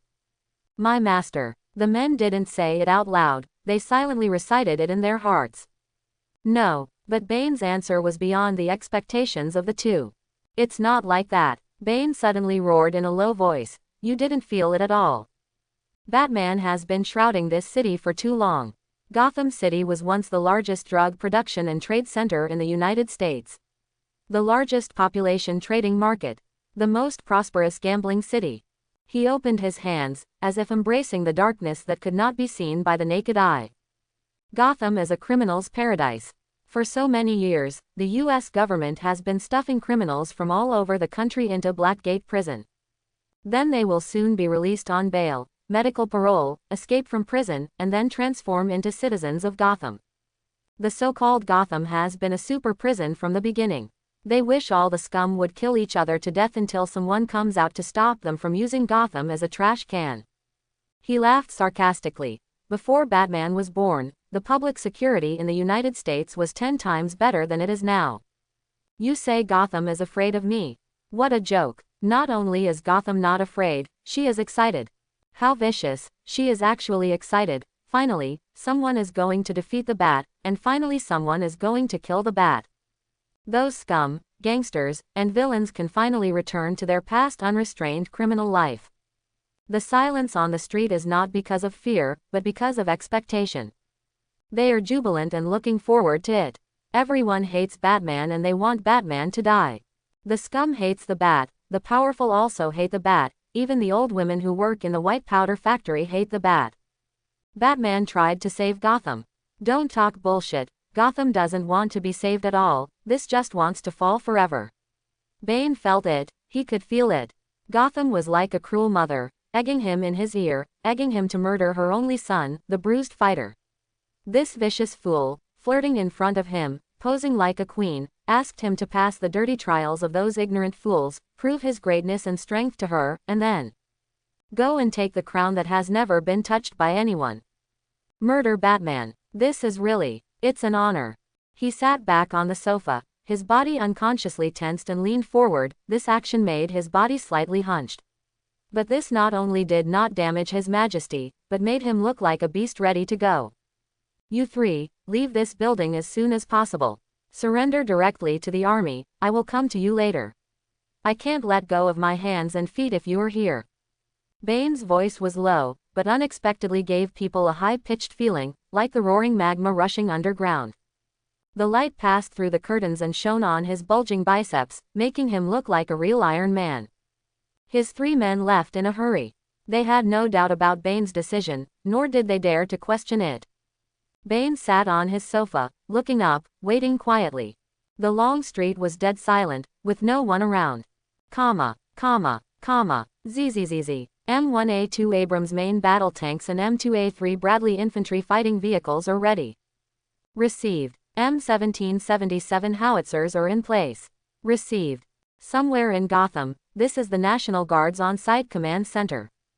Mayor Carlo turned his head and looked at Jim Gordon, who looked unhappy beside him. Hey, Jim, don't always look so sullen, you don't really think I'm a fool. What's that sentence? Despise the enemy strategically and take the enemy seriously tactically. We dispatched nearly 40,000 National Guards, tanks, machine guns, heavy machine guns, armed vehicles, and even semi-automatic missiles. Mayor Carlo couldn't help but complain. Such a military configuration is enough to capture any small African country. Gordon, you have been a policeman in Gotham City. Have you really forgotten how terrifying modern weapons are? We have seen those so-called strange people before, but in the face of real modern force, everything is garbage. Mayor Carlo said proudly. This is also thanks to the accurate location you provided, Gordon. In my opinion, as long as we relocate all the residents around, we can directly use missiles to clean up the place. Not to mention Bane, even a man made of iron will be melted. Water, there is no need to bother Batman at all. Quote. So this is why you belittle Batman on TV. Oh, come on, Gordon. Mayor Carlo hooked Gordon's neck in a familiar way. That's just a means to attract Bane. Didn't you adjust the TV signal yourself to ensure that Bane would be attracted by the TV program? This is also a means to attract voters, the strongest means of canvassing votes to show everyone your tough image. Gordon pushed away his hooked arm and ruthlessly exposed Mayor Carlo's words. Tisk, people all need some spiritual sustenance. But Gordon, do you really think it is a normal choice for people to put all their hopes on a masked vigilante? Carlo lay back in his chair without caring. No matter how powerful Batman is, he is just one person. I don't deny his contributions to Gotham over the years, and I have no ill feelings towards him at all, but you have to know that in front of the state's violent machine, the power of an individual is insignificant, and humans are essentially collective creatures. Mayor Carlo opened his hands and made a virtual grab in the air. There is strength in numbers. He said. The public should regain their confidence in the government instead of pinning their hopes on individual heroes. Don't you think that the public's fanatical admiration for Batman is a dangerous signal? They don't trust the police, they only trust Batman. No matter how we discredit Batman on TV, we have to admit that Batman's influence on the public has exceeded the normal scope. Remember Harvey Dent in the past? The Dent Act, ha ha ha, famous, ha. Then Dent turned bad, and the act ended. Mayor Carlo said. Only a stable organization like the government can guarantee the stability of the city for a long time. Even if I die today, this seamless machine can continue to operate normally. The government's prestige must be re-established, starting from today when all these super criminals are arrested and brought to justice. Tick-tock. The sewers of Gotham City are dark and spooky, hiding all kinds of unknown monsters. Killer Croc himself was once one of them. But he is no longer like that. He is now a man with 200 million yuan, although all this money is black money, neither taxed nor legal income, so he can't spend a penny openly. But he has money, and with money, there is hope. Killer Croc opened his eyes. His nictitating membrane flipped at that moment, and under the dim light of the lantern, a circle of ripples appeared on the water. The big guy is coming again. He said to the ventriloquist beside him. I mean the big guy, I never thought that one day I would call someone that. I thought I was the most famous big fool in Gotham. That said, Waylon actually felt that he was much smarter.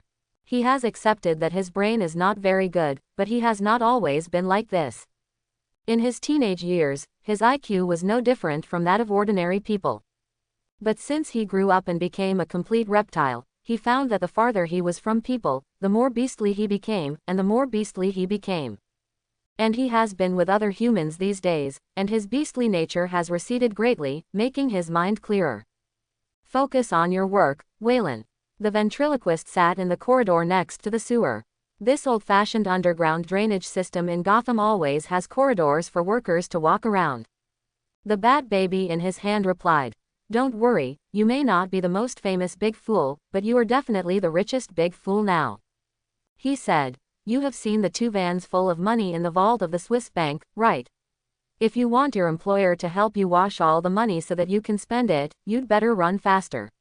Anyway, this is not the first time you have done it today. I know it even if you don't say it.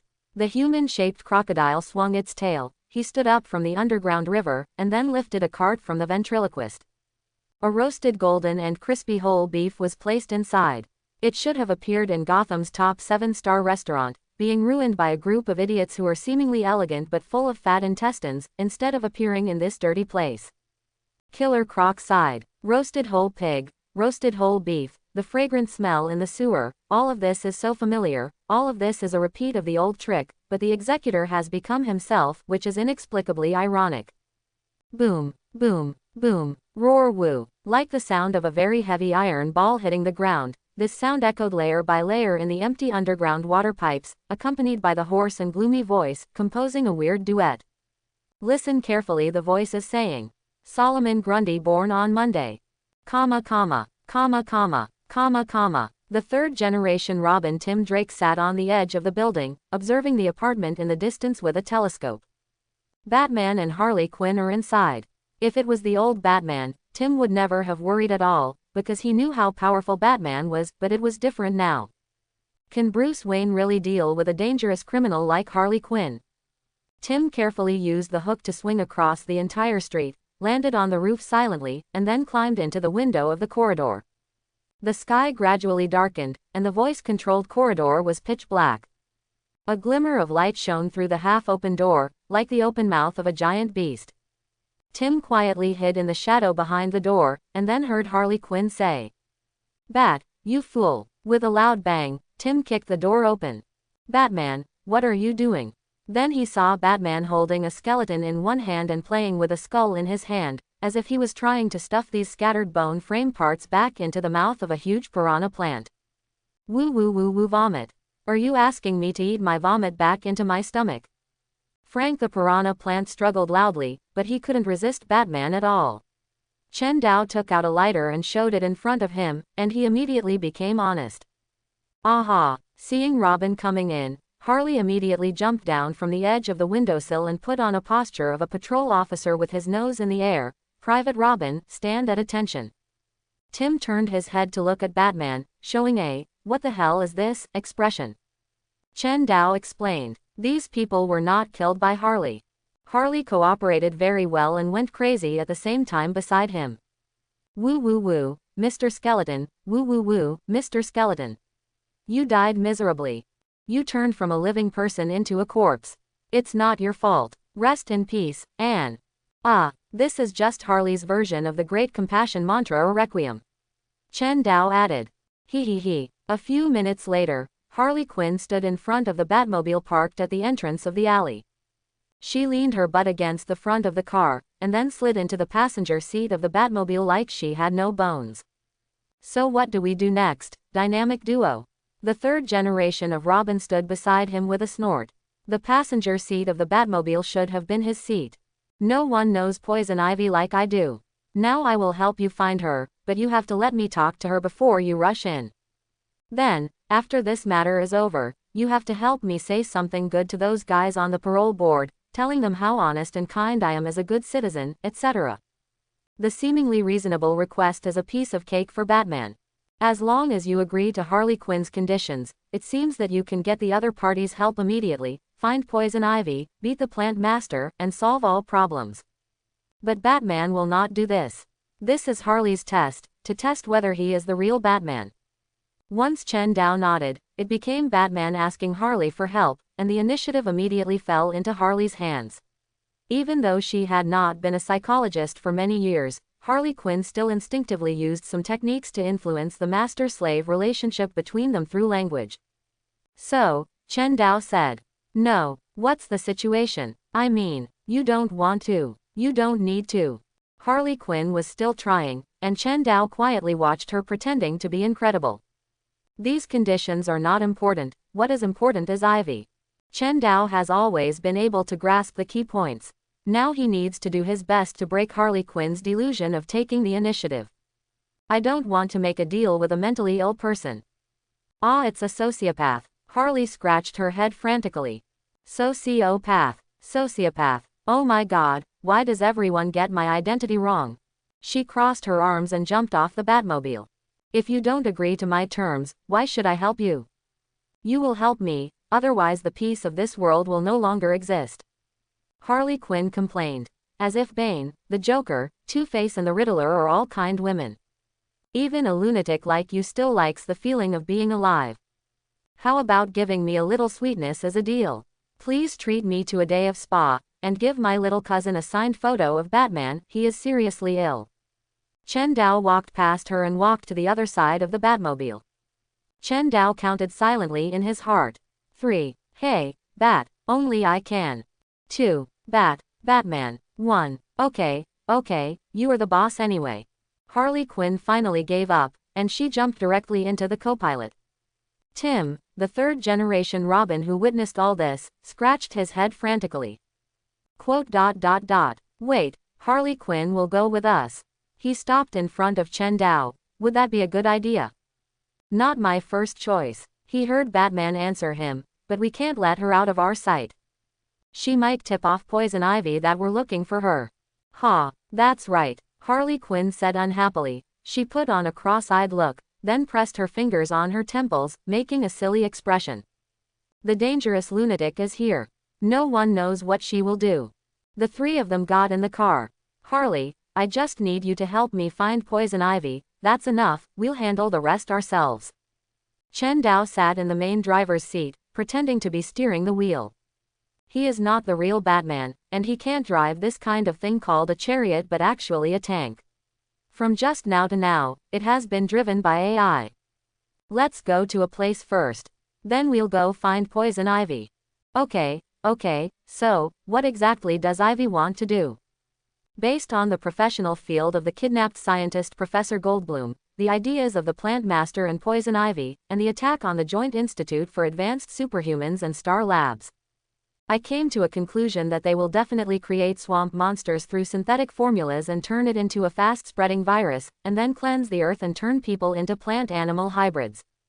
What? Harley Quinn stretched her neck and made a disgusting exaggerated gesture, then said, don't get me wrong, I'm not a racist. She stretched out her pale little hand and patted her chest, then continued, I mean, some of my good friends are plants. Well, at least from a good point of view, they won't kill everyone. Robin said.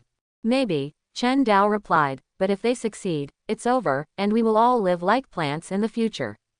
He glanced at Harley Quinn and deliberately said to her heavily, and if there is a problem with their plan, even a little problem, within a few weeks or days, we will see all life on Earth extinct. Wow, this is amazing, Harley said, seemingly unconcerned. But wait a minute, said Robin Tim 3, why do they need Professor Goldblum? Why don't they release the virus themselves? Obviously, this is a shortcut. He quickly answered himself, it may take several years or even decades to achieve genetic impression engineering. Once it starts, they can no longer become complete humans. She is a congenital natural mutation, and he is a tree spirit from another dimension, who came to merge with ordinary people and finally succumbed to the super monster of the green of all things. Tree spirits from other dimensions, are you kidding me? Harley said exaggeratedly. Chen Dao replied to Harley, it's not like you haven't seen supernatural life forms, Clayface, Killer Croc, don't they? Forget it, he said. We just need you to help us find Poison Ivy. The Batmobile drove around and stopped at the door of a dilapidated apartment. Slaughter Swamp. Inside a wooden house. All kinds of experimental equipment are available here. Mwah. Poison Ivy is kissing Professor Goldblum. Oh, this is disgusting. This is disgusting. The plant master is a walking tree. The lush vegetation and trunks make up his body, as well as the furry, green head with a pair of elf ears. At this moment, he stood by and pretended to be disgusted. After a long time, the two parted their lips. Professor Goldblum's eyes flashed green, and he stood up stupidly, walked to the table, and began to synthesize the potion. Do you think I like this, exchanging saliva with him every 6 hours? Poison Ivy wiped her mouth and spat on the ground. She said unhappily, if you have a better way to make him listen to us, then I'm all ears. Tisk. The plant master folded his arms. There are always hardships in life. I don't want hardships. There are 7 billion meat bags in the world. Our plan will be their hardships, at least they are all cruel hardships. Poison Ivy said, no, our plan is to purify all organisms on the earth, which is a very noble and righteous act. Noble and righteous, this word is really ironic. The plant master said, a group of unsympathetic guys created this word. They ignore other biological species and fight among themselves. Poison Ivy said, yes, they always talk about climate change, but isn't it all caused by them? At least on this point, she can reach an agreement with the plant master, which is also the basis for their cooperation. In fact, that's what they did. The plant master replied. They doubled greenhouse gas emissions, cut down forests crazily, and ravaged the planet. You once said something, Pamela, and I quote, humans don't care about all this unless we force them to. The two plant villains reached a consensus and smiled at each other. The two stood in front of the professor and looked at the grand blueprint of their plan. Well, once our virus is activated, everyone on this planet will get a big benefit, greening everything. Professor Goldblum took a little white mouse out of the box with his rubber-gloved hands and pointed the gun-shaped syringe in his hand at it. You'll feel a little pressure. Little guy, everything will be fine. It injected the light green drug. Witnessed by the two plant villains, the little white mouse gradually turned green, and finally grew green plants all over its body, turning into a green mouse from head to toe. Success, it's stable, the plant master said loudly, his voice full of ecstasy. Oh my God, look how beautiful he is. Poison Ivy also suppressed her excitement and held it in her palm. Come on, come to mommy. The plant master raised his hands. This is not an ordinary green leaf mouse, but a sign of a new era. The factories of mankind will be replaced by huge fur-like churches. The lush green will cover the entire earth will explode. With a puff, the little green mouse exploded into a disgusting green sticky mass. Gotham. Wearing an English windbreaker, well-dressed, and holding a civilized cane, Count Dizzy walked on the streets of the Little St. Pris district. Although this is not the worst and poorest neighborhood in Gotham, it is still not developed and orderly. If it were normal, Count Dizzy would never come to such a sinking area full of rudeness and vulgarity, but the employer of this mission required. Beep beep beep. Count Dizzy paused and looked at the driver who was cursing next to him. Are you deaf? The irritable driver honked the horn again, making a deafening sound. Seeing that Count Dizzy did not react at all, he actually took out a gun from his arms and pointed it at the other party. Get out of the way, do you want to open dozens of transparent holes in your body? This is a typical mania. Count Dizzy frowned. He didn't expect that even maniacs could go out on the street openly in this city and even get a driver's license. If you don't get out of my way. Woo hum hum hum. Instantly, the intangible wave swept across the other party's brain. The driver lowered his head, and with a puff, an eyeball jumped out of his eye socket and fell to the ground. Amid the screams of exhaustion and the long whistle of his head hitting the horn, Count Dizzy bowed slightly, performed a standard British etiquette, then turned around and walked towards a dilapidated apartment on the side of the road. Let me see the address. No, 52. It's indeed correct. He turned around the exposed concrete steps and the red handrails with peeling paint, came to the door of room 401, and stretched out his hand. Knock knock knock. Come in. Wow. Count Dizzy made a somewhat surprised sound as soon as he entered the room. From the outside, this place looks no different from those ordinary residential apartments near the slums. Even the door looks like wood, but once you walk in, you will immediately find a different world. Behind the wooden door is a completely alloy metal airtight door, which can effectively control the air pressure. The walls, ceiling and floor are all made of metal plates, with explosion-proof paint on the outside and anti-corrosion paint on the inside. This is a professional explosion-proof room. Even if the building collapses, the room will not be destroyed. Various weapons are piled up in the corners of the room, including grenades, rocket launchers, and even multiple explosives. On the other side of the room is a table with 4 people sitting next to it. 2 of them are known to Count Dizzy, the famous death shooter, whose shooting ability is as famous as his bad character. The other is the British mercenary Ms. Vick, who has a murder ability as deadly as her seductive appearance. The remaining 2 masked people are unknown. The younger woman is relatively normal, wearing a smiling cat mask and a long knife on her waist. Count Dizzy guessed that this is another assassin-type mercenary, and the other one is a bit weird. The man was sitting in a corner, wearing a welding mask, the kind of transparent, glare-proof welding mask used by welders. He carried a pair of gas cylinders on his back, held a welding gun, wore light gray tights and suspenders, and wore a pair of long rubber shoes. From this point of view alone, he was a completely ordinary welder. But what was striking was that he was holding a dog's body tightly in his left hand. It was a very ordinary dog. The breed looked like a golden retriever, but only the upper half. Someone used something to cut the dog in half and took away the upper half. The dog seemed to have just died, and it was even quite fresh. Half of the internal organs were dangling, and the Count of Dizziness felt something rolling in his stomach just by looking at it. And the man's left hand actually stabbed into the dog from the back of the waist, ignoring the blood dripping down his arm. Hello, my name is Dog Welder. Nice to meet you, new friend. I just arrived too. The dog welder spoke. Wait, it wasn't a person who was speaking, it was a dog who was speaking. Question mark question mark question mark. It was a real dog who was speaking. The dead dog on the left hand of the dog welder suddenly raised its head, and a dog face with eyes wide open in death actually had a joyful smile on it. Are you also hired to participate in the mission? This weird and terrifying scene really frightened the Dizzy Count, but he was not a normal human being, so he quickly restored his noble dignity. Yes, sir, it's an honor to work with you. He tried not to stare at the dead dog in the other's hand, walked to Ms. Vick, and kissed her hand. Beautiful lady, your face shines like the stars in the sky. Count Dill, old friend. Ms. Vick is a slim woman with blonde hair and blue eyes. She wears an eye mask and a red and gold tights, but her upper shoulders and half of her breasts are exposed. Enough, when can you stop your elegant aristocratic game?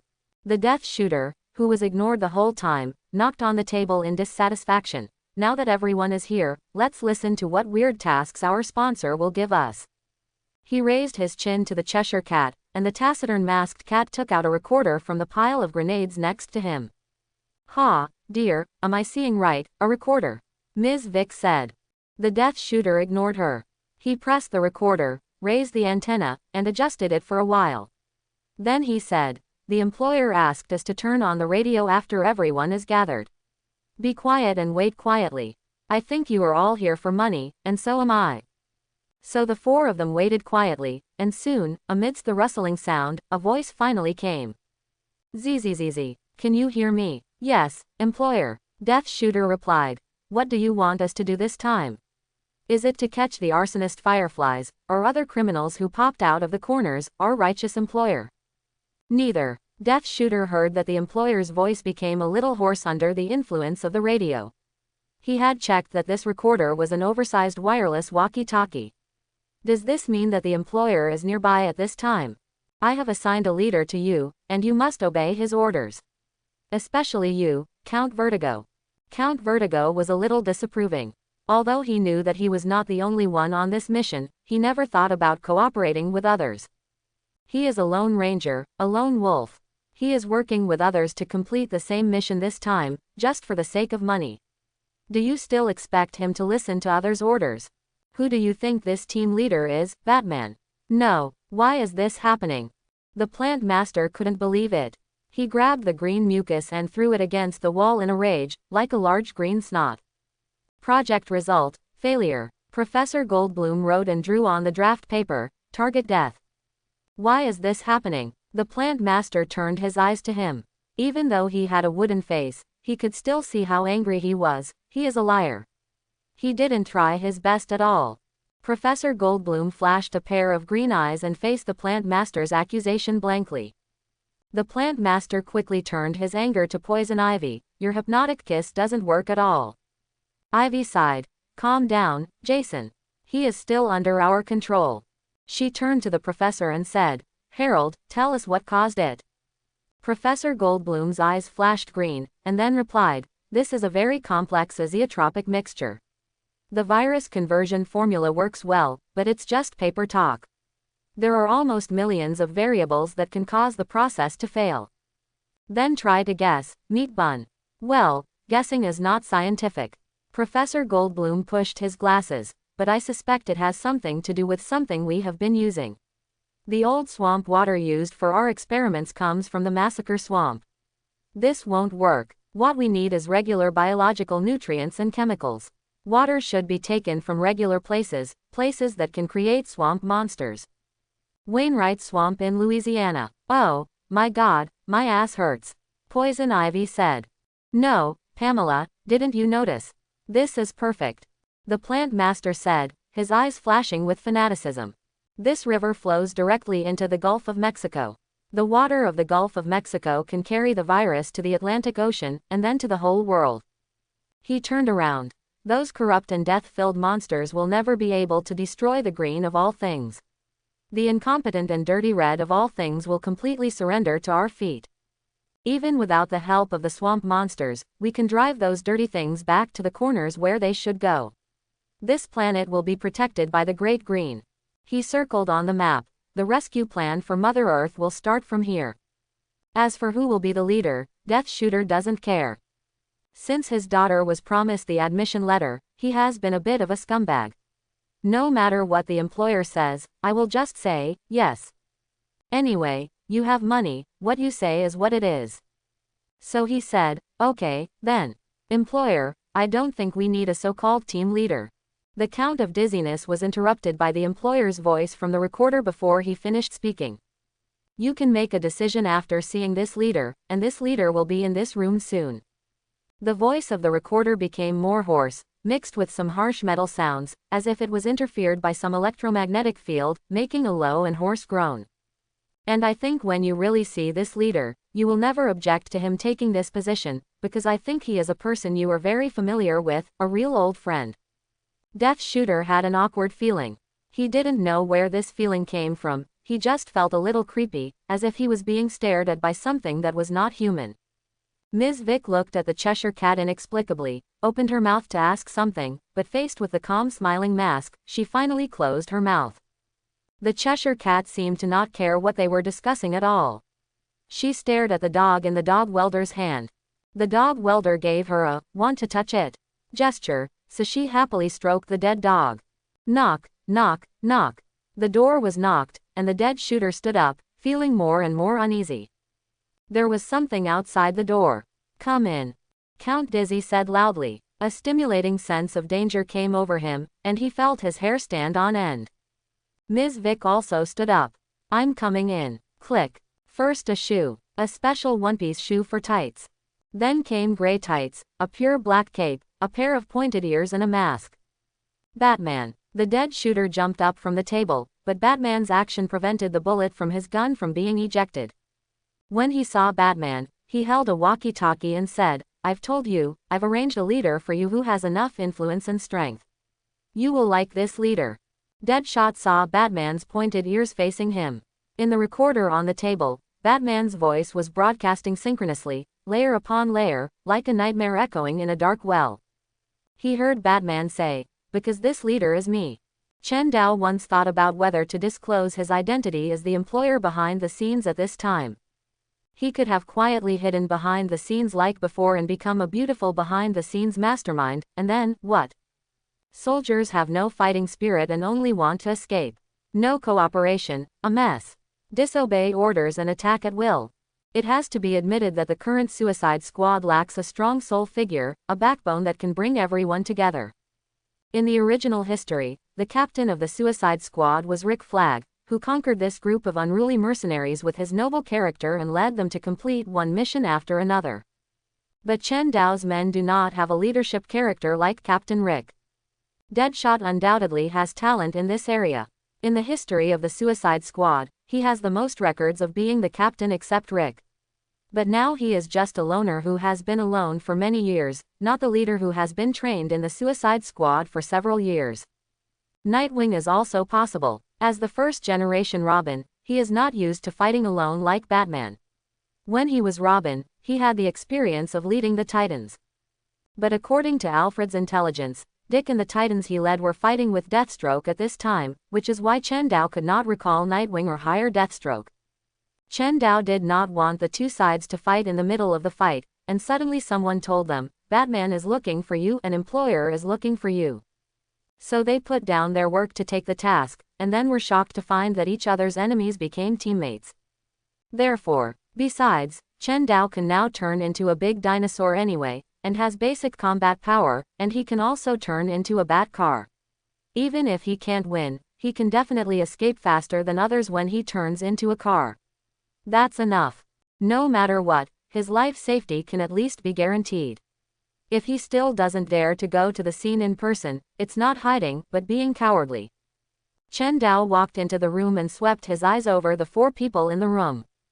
Deadshot, Earl of Dizziness, Cheshire Cat, everyone is here. Wait, ? Chen Dao stared at the dog welder. Who are you? Isn't the person I hired a mad dog? The rescue plan for Mother Earth will start from here.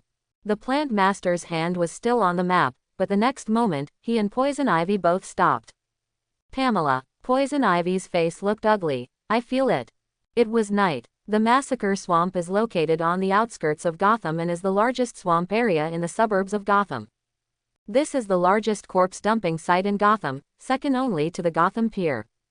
In the more than 200 years since Gotham was founded, countless bodies have been thrown into this swamp, and then turned into a pile of disgusting sticky stuff, which is indistinguishable from the dirty dark green swamp water and the winding tree roots.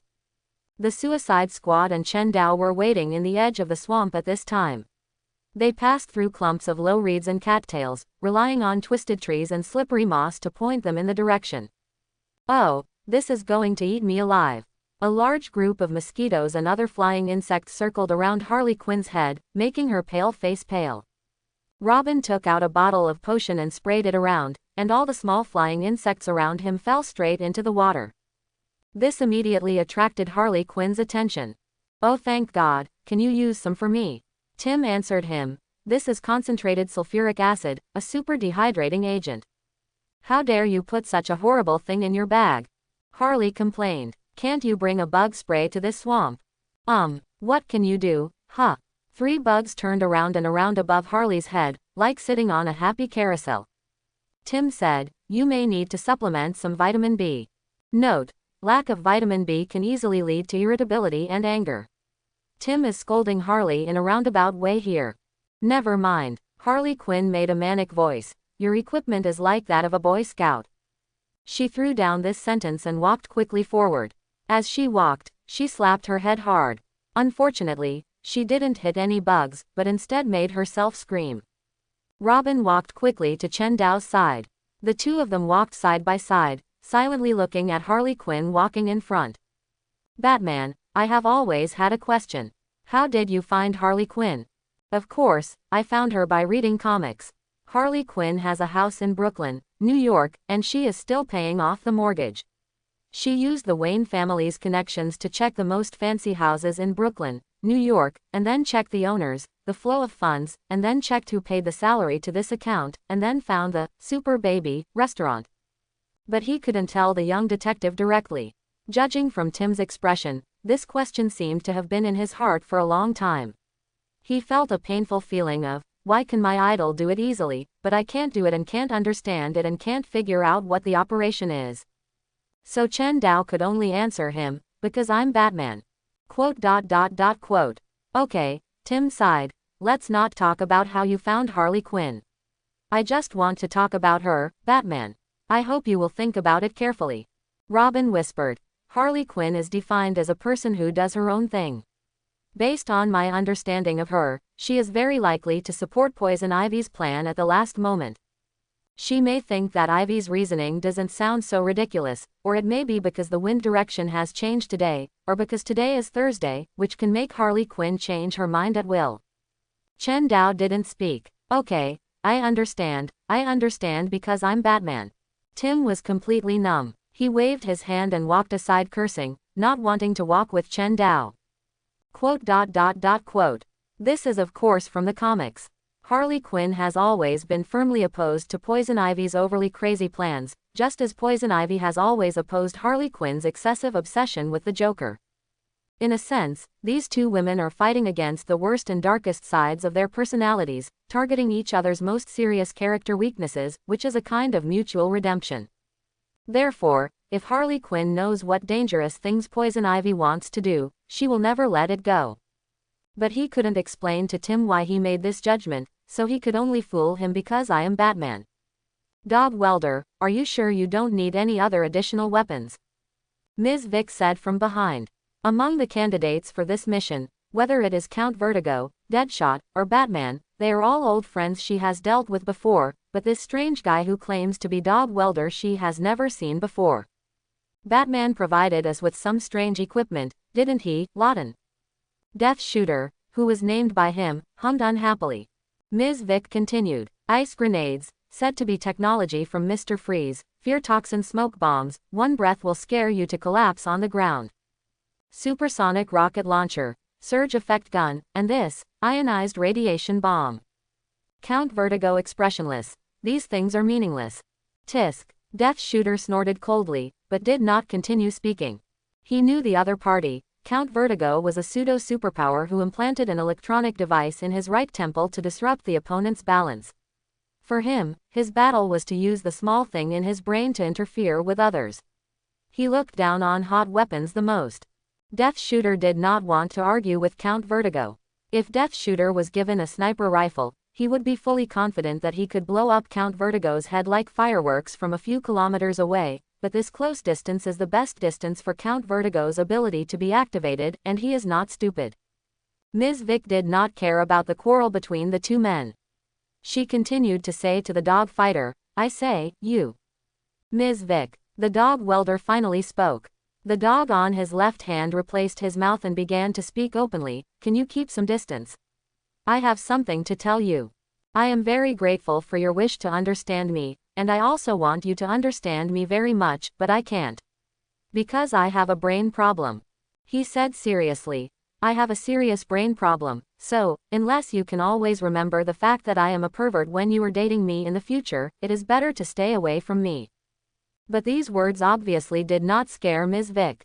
Just when she wanted to say something, Harley Quinn in front spoke. I think we're almost there.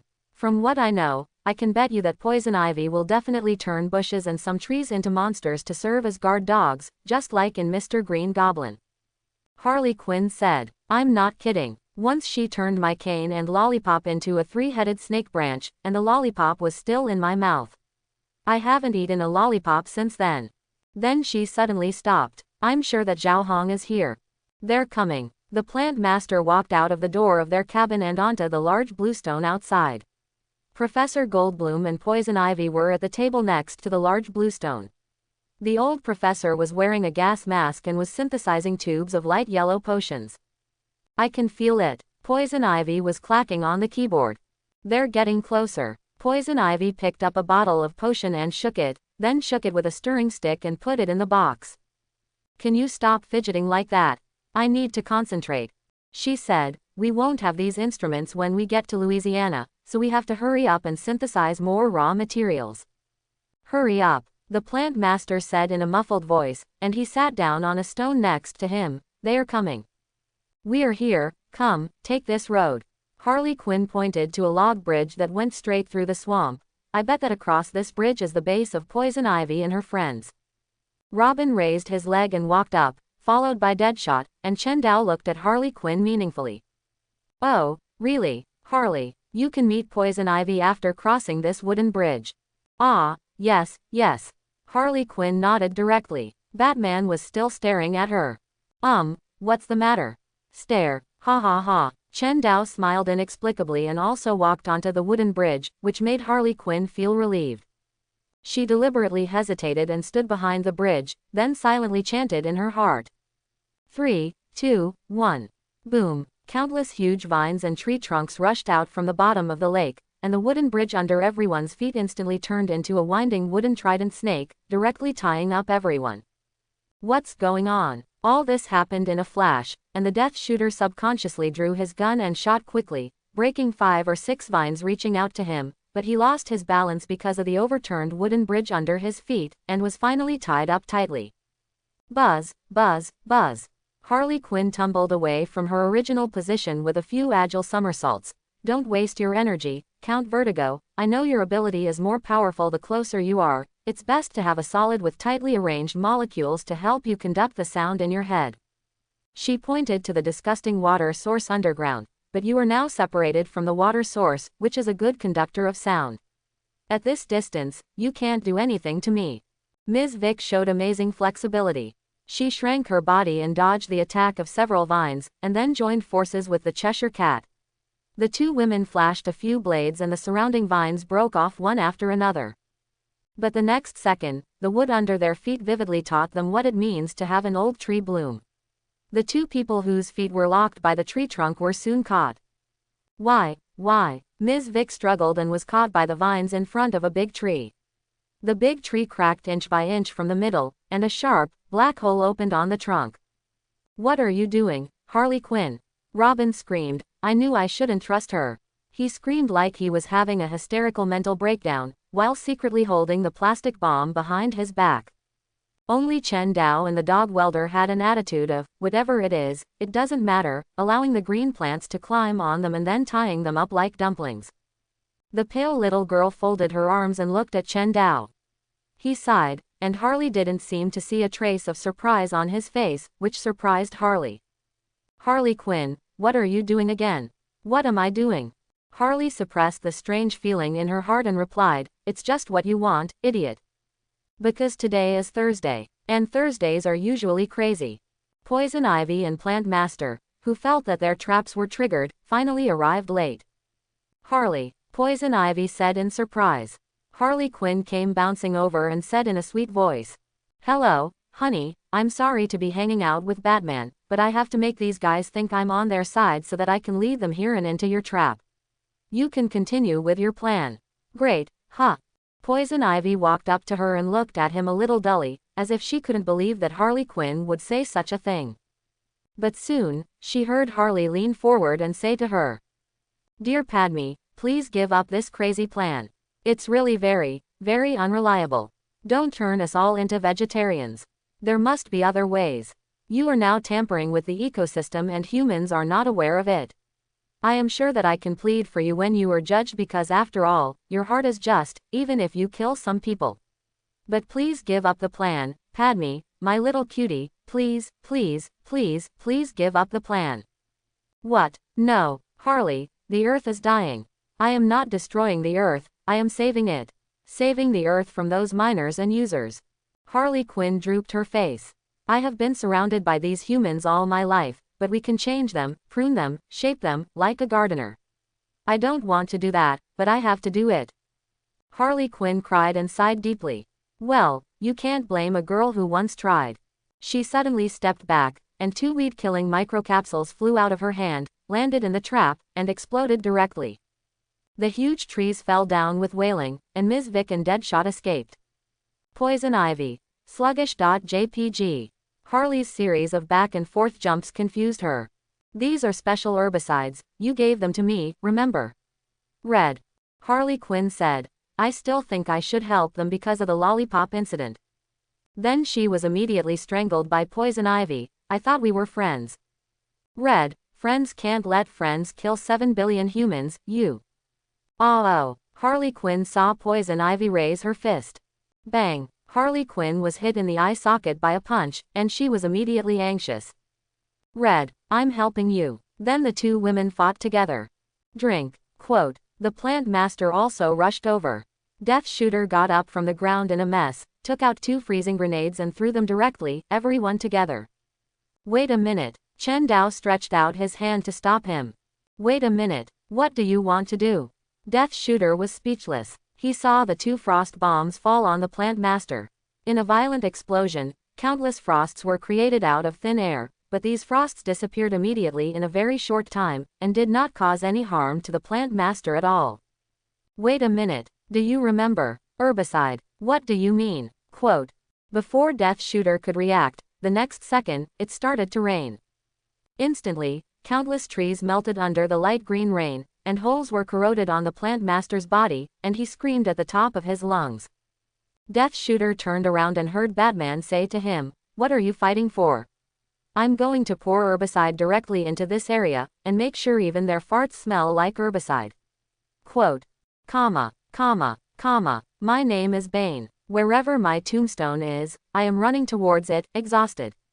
While I was chasing lightning, putting out fires everywhere, and exhausting myself, Batman was gathering his strength, enjoying the spectacle, waiting leisurely in the center, waiting to defeat me in front of my grave. I know I should chase the man behind the scenes, the cold central figure around whom everything is raging, Batman. But if I want to reach him, I must face this storm in the middle of it. I am Bane, and I am taking action. There is no time to rest, no time to lose. Alfred was flying a Bat stealth fighter, hovering over the slaughter swamp. He set the plane to autopilot mode, and then poured himself a cup of coffee out of boredom. Ding ding ding. Hearing the message, Alfred walked to the screen and looked at it, then stretched out his finger and pressed a button. Soon, a voice came from the Bat computer. The herbicide has been deployed. ... Ah! The plant master bent down and vomited a large lump of green and sticky stuff.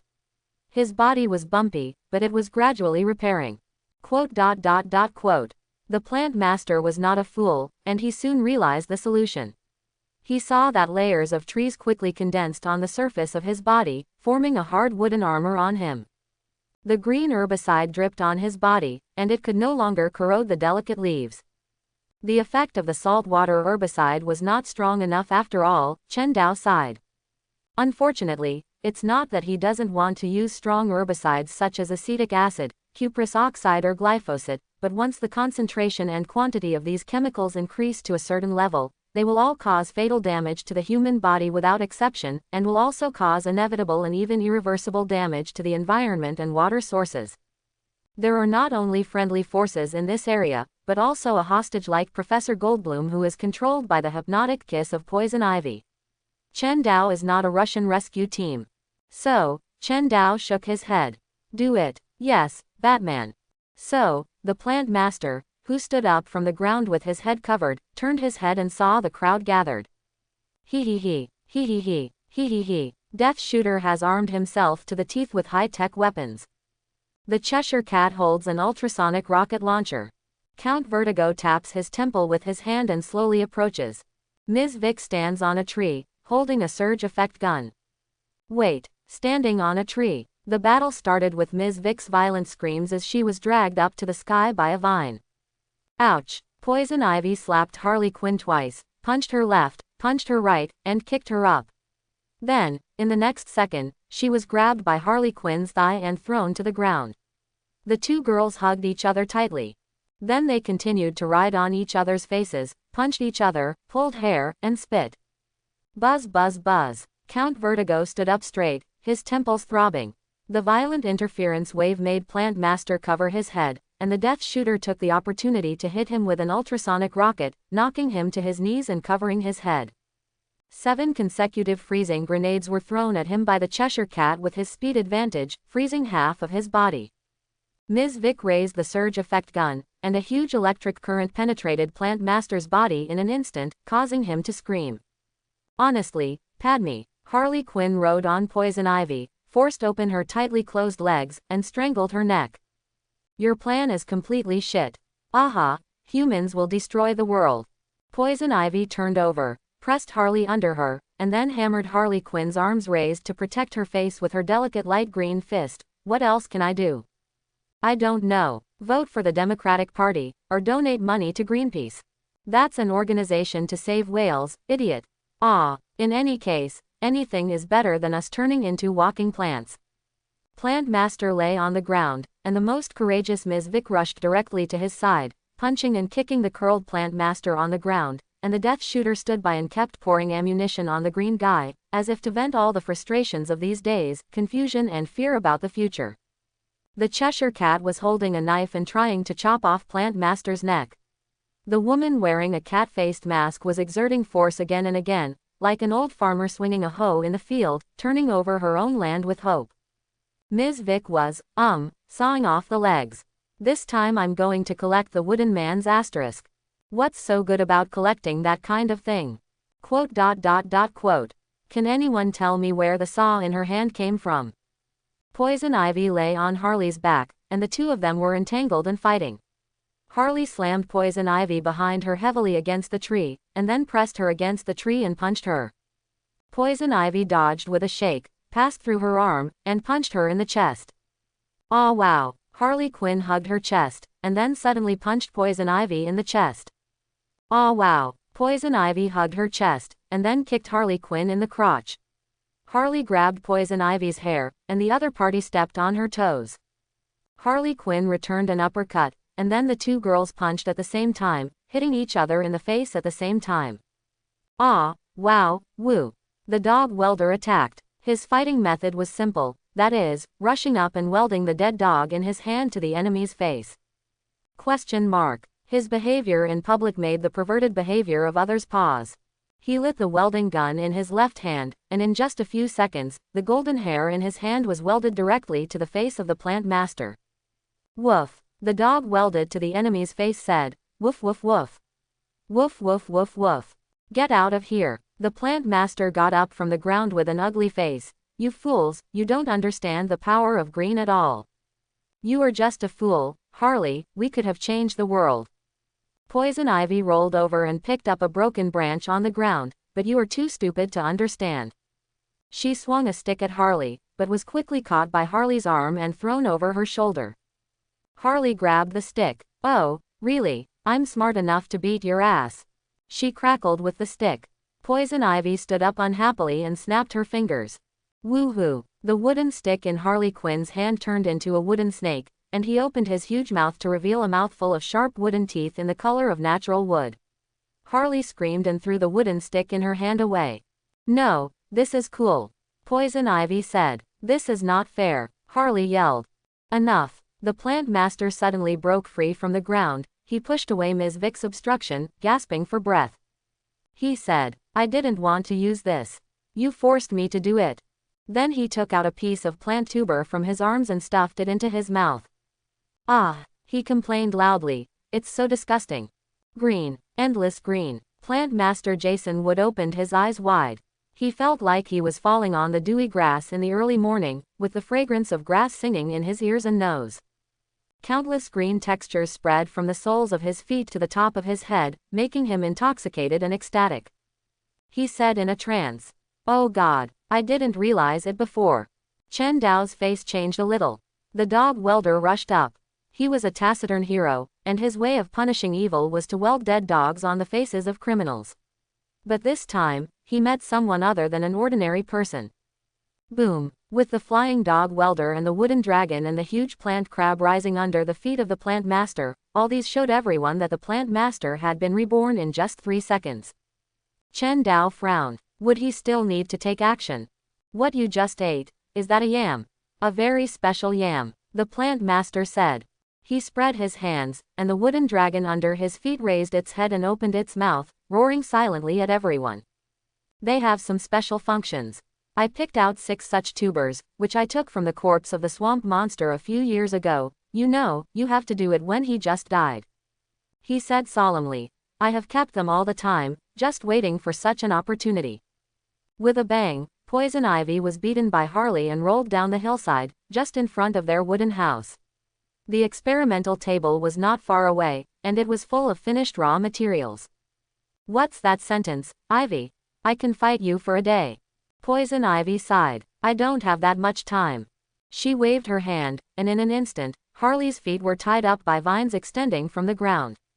Poison Ivy turned around, picked up the bottles of raw materials on the table, and put them into her bag one by one.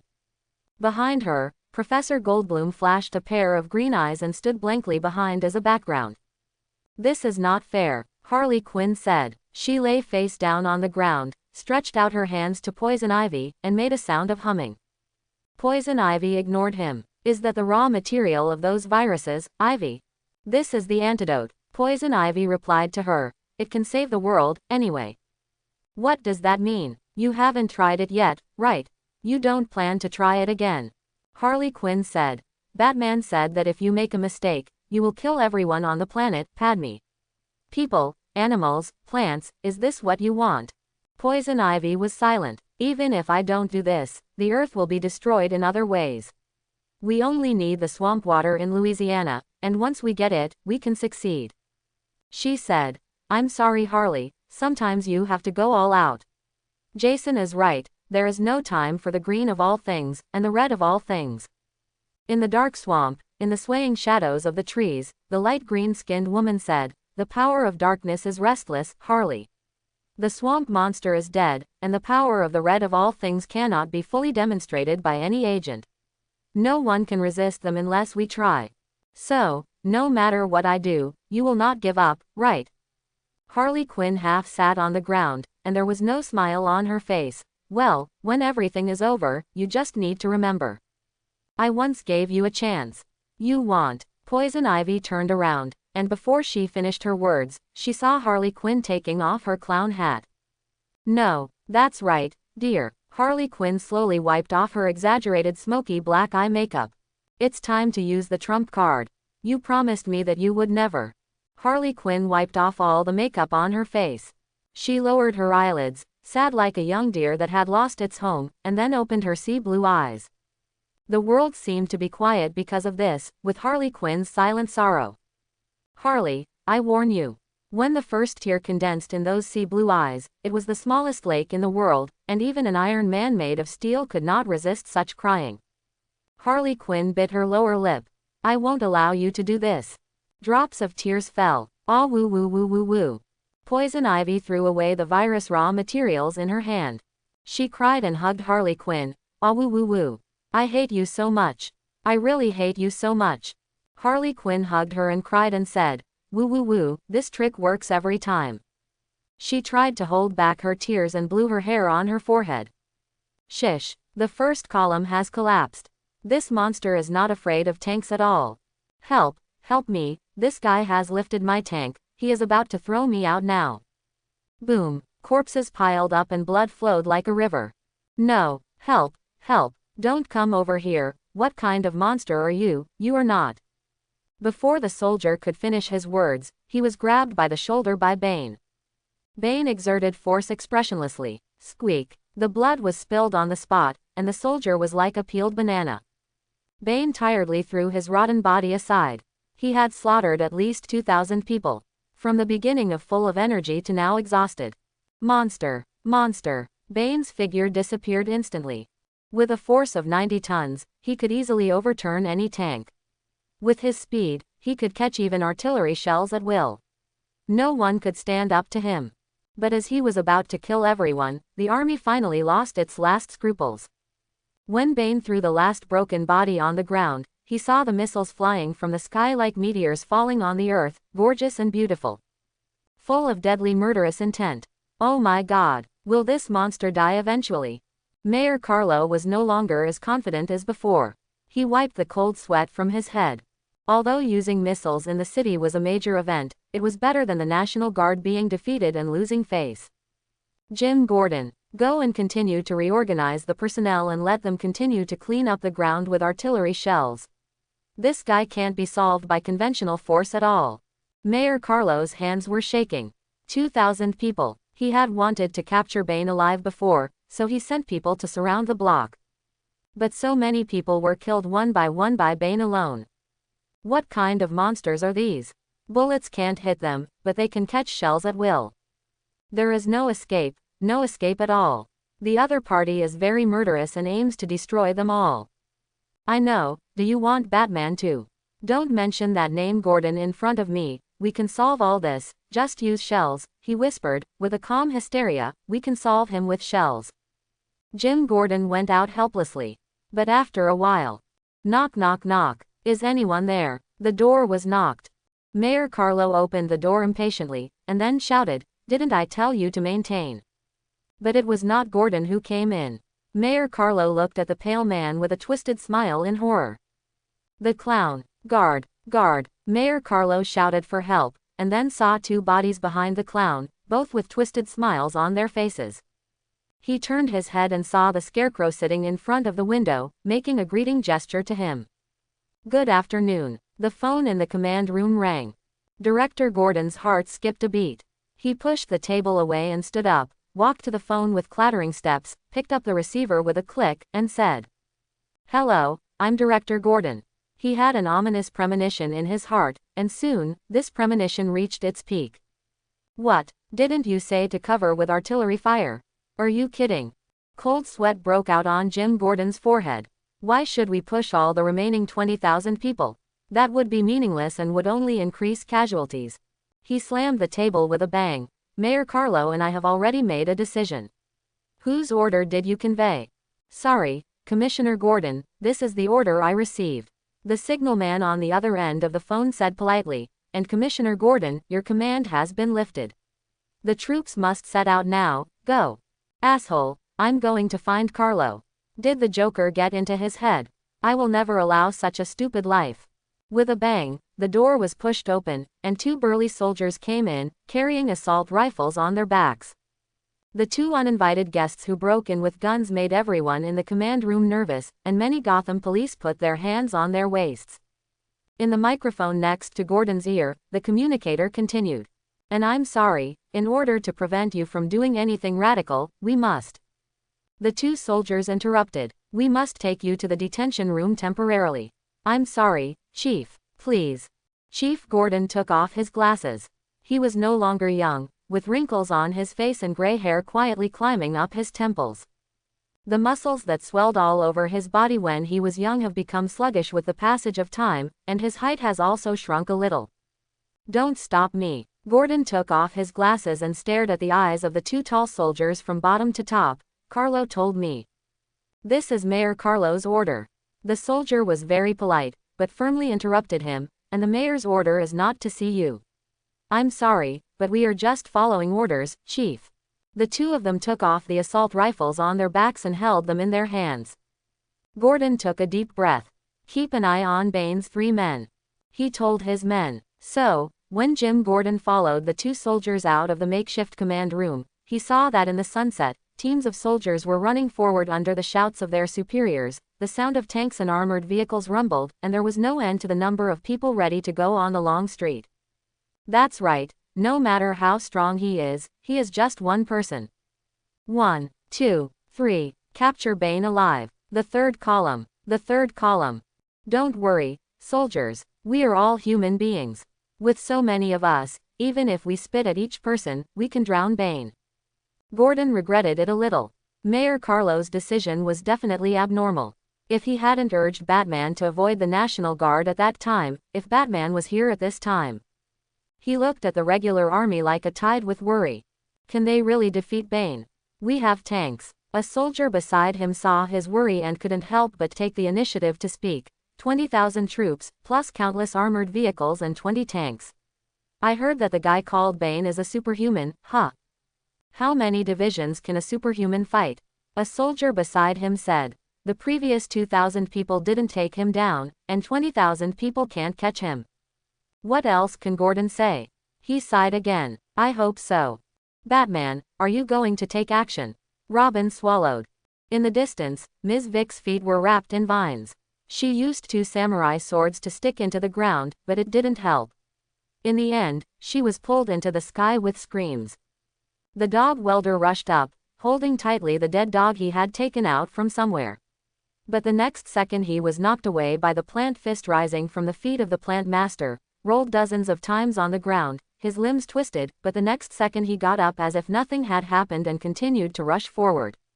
Robin whispered to Chen Dao, "Don't think I don't know, Originally Robin wanted to say, "Don't think I don't know that you can turn into a dinosaur and a car now," but he soon realized that the Batman in front of him was not the Bruce Wayne he knew before who was good at beating others, but a completely new personality. So he changed the topic and asked, "Do you plan to do it yourself?" On the other side, the plant master took another bite of the swamp monster's tuber. Countless trees and herbs gathered around his body frantically and became part of his body. His body, which was originally nearly 2 meters long, gradually expanded and became more and more inhuman. Chen Dao thought for 0.1 seconds, and then said decisively, "I don't like fighting in my life. Help me, Batman. If you don't come to help me, I will die. I will curse you forever in hell." The Cheshire Cat fought the plant master alone with the help of Count Dizzy and Death Shooter, and he really couldn't hold on. Seeing Batman and Robin standing by leisurely, pointing and talking, whispering, and laughing from time to time, just like elementary school students on a spring outing, he couldn't help but get angry. "I'm going on strike," she yelled loudly. "I'm a cat, not a donkey." She yelled loudly, "If you don't help me, I'm going to lead this big guy to you." Ms. Vic finally swung her knife and cut off the vines that were holding her legs and pulling her up to the sky. She lay on the ground panting, no longer having the elegance and calmness of a British aristocrat. "Yes," she echoed loudly, "we need help." She stuck her samurai sword into the ground, then leaned against a tree exhausted, gasping for air. "I really can't do it anymore, I feel dizzy, the thing I hate most in my life is roller coasters. I feel like I'm about to." Before she finished her words, she vomited a bunch of disgusting vomit at the root of the tree, deeply interpreting the truth that beautiful women can also vomit. "Wait, tree." Accompanied by the screams of Ms. Vic being pulled up to the sky by the vines again, Chen Dao sighed and walked out slowly. His temperament was so outstanding, and his expression was so calm, that the plant master could not ignore his existence at all. The plant master stopped his hand movements. He ignored the Cheshire Cat who was hiding and breathing heavily, and stared at the man in front of him. "Alas, why do I have to take action every time?" Chen Dao sighed. He took a step. In an instant, silver-white illusory particles roared and groaned on his body, and his body suddenly rose in an instant. Second step. Sharp teeth and claws replaced the ordinary limbs, and the silver-white particles rolled back, casting golden armor on his arms.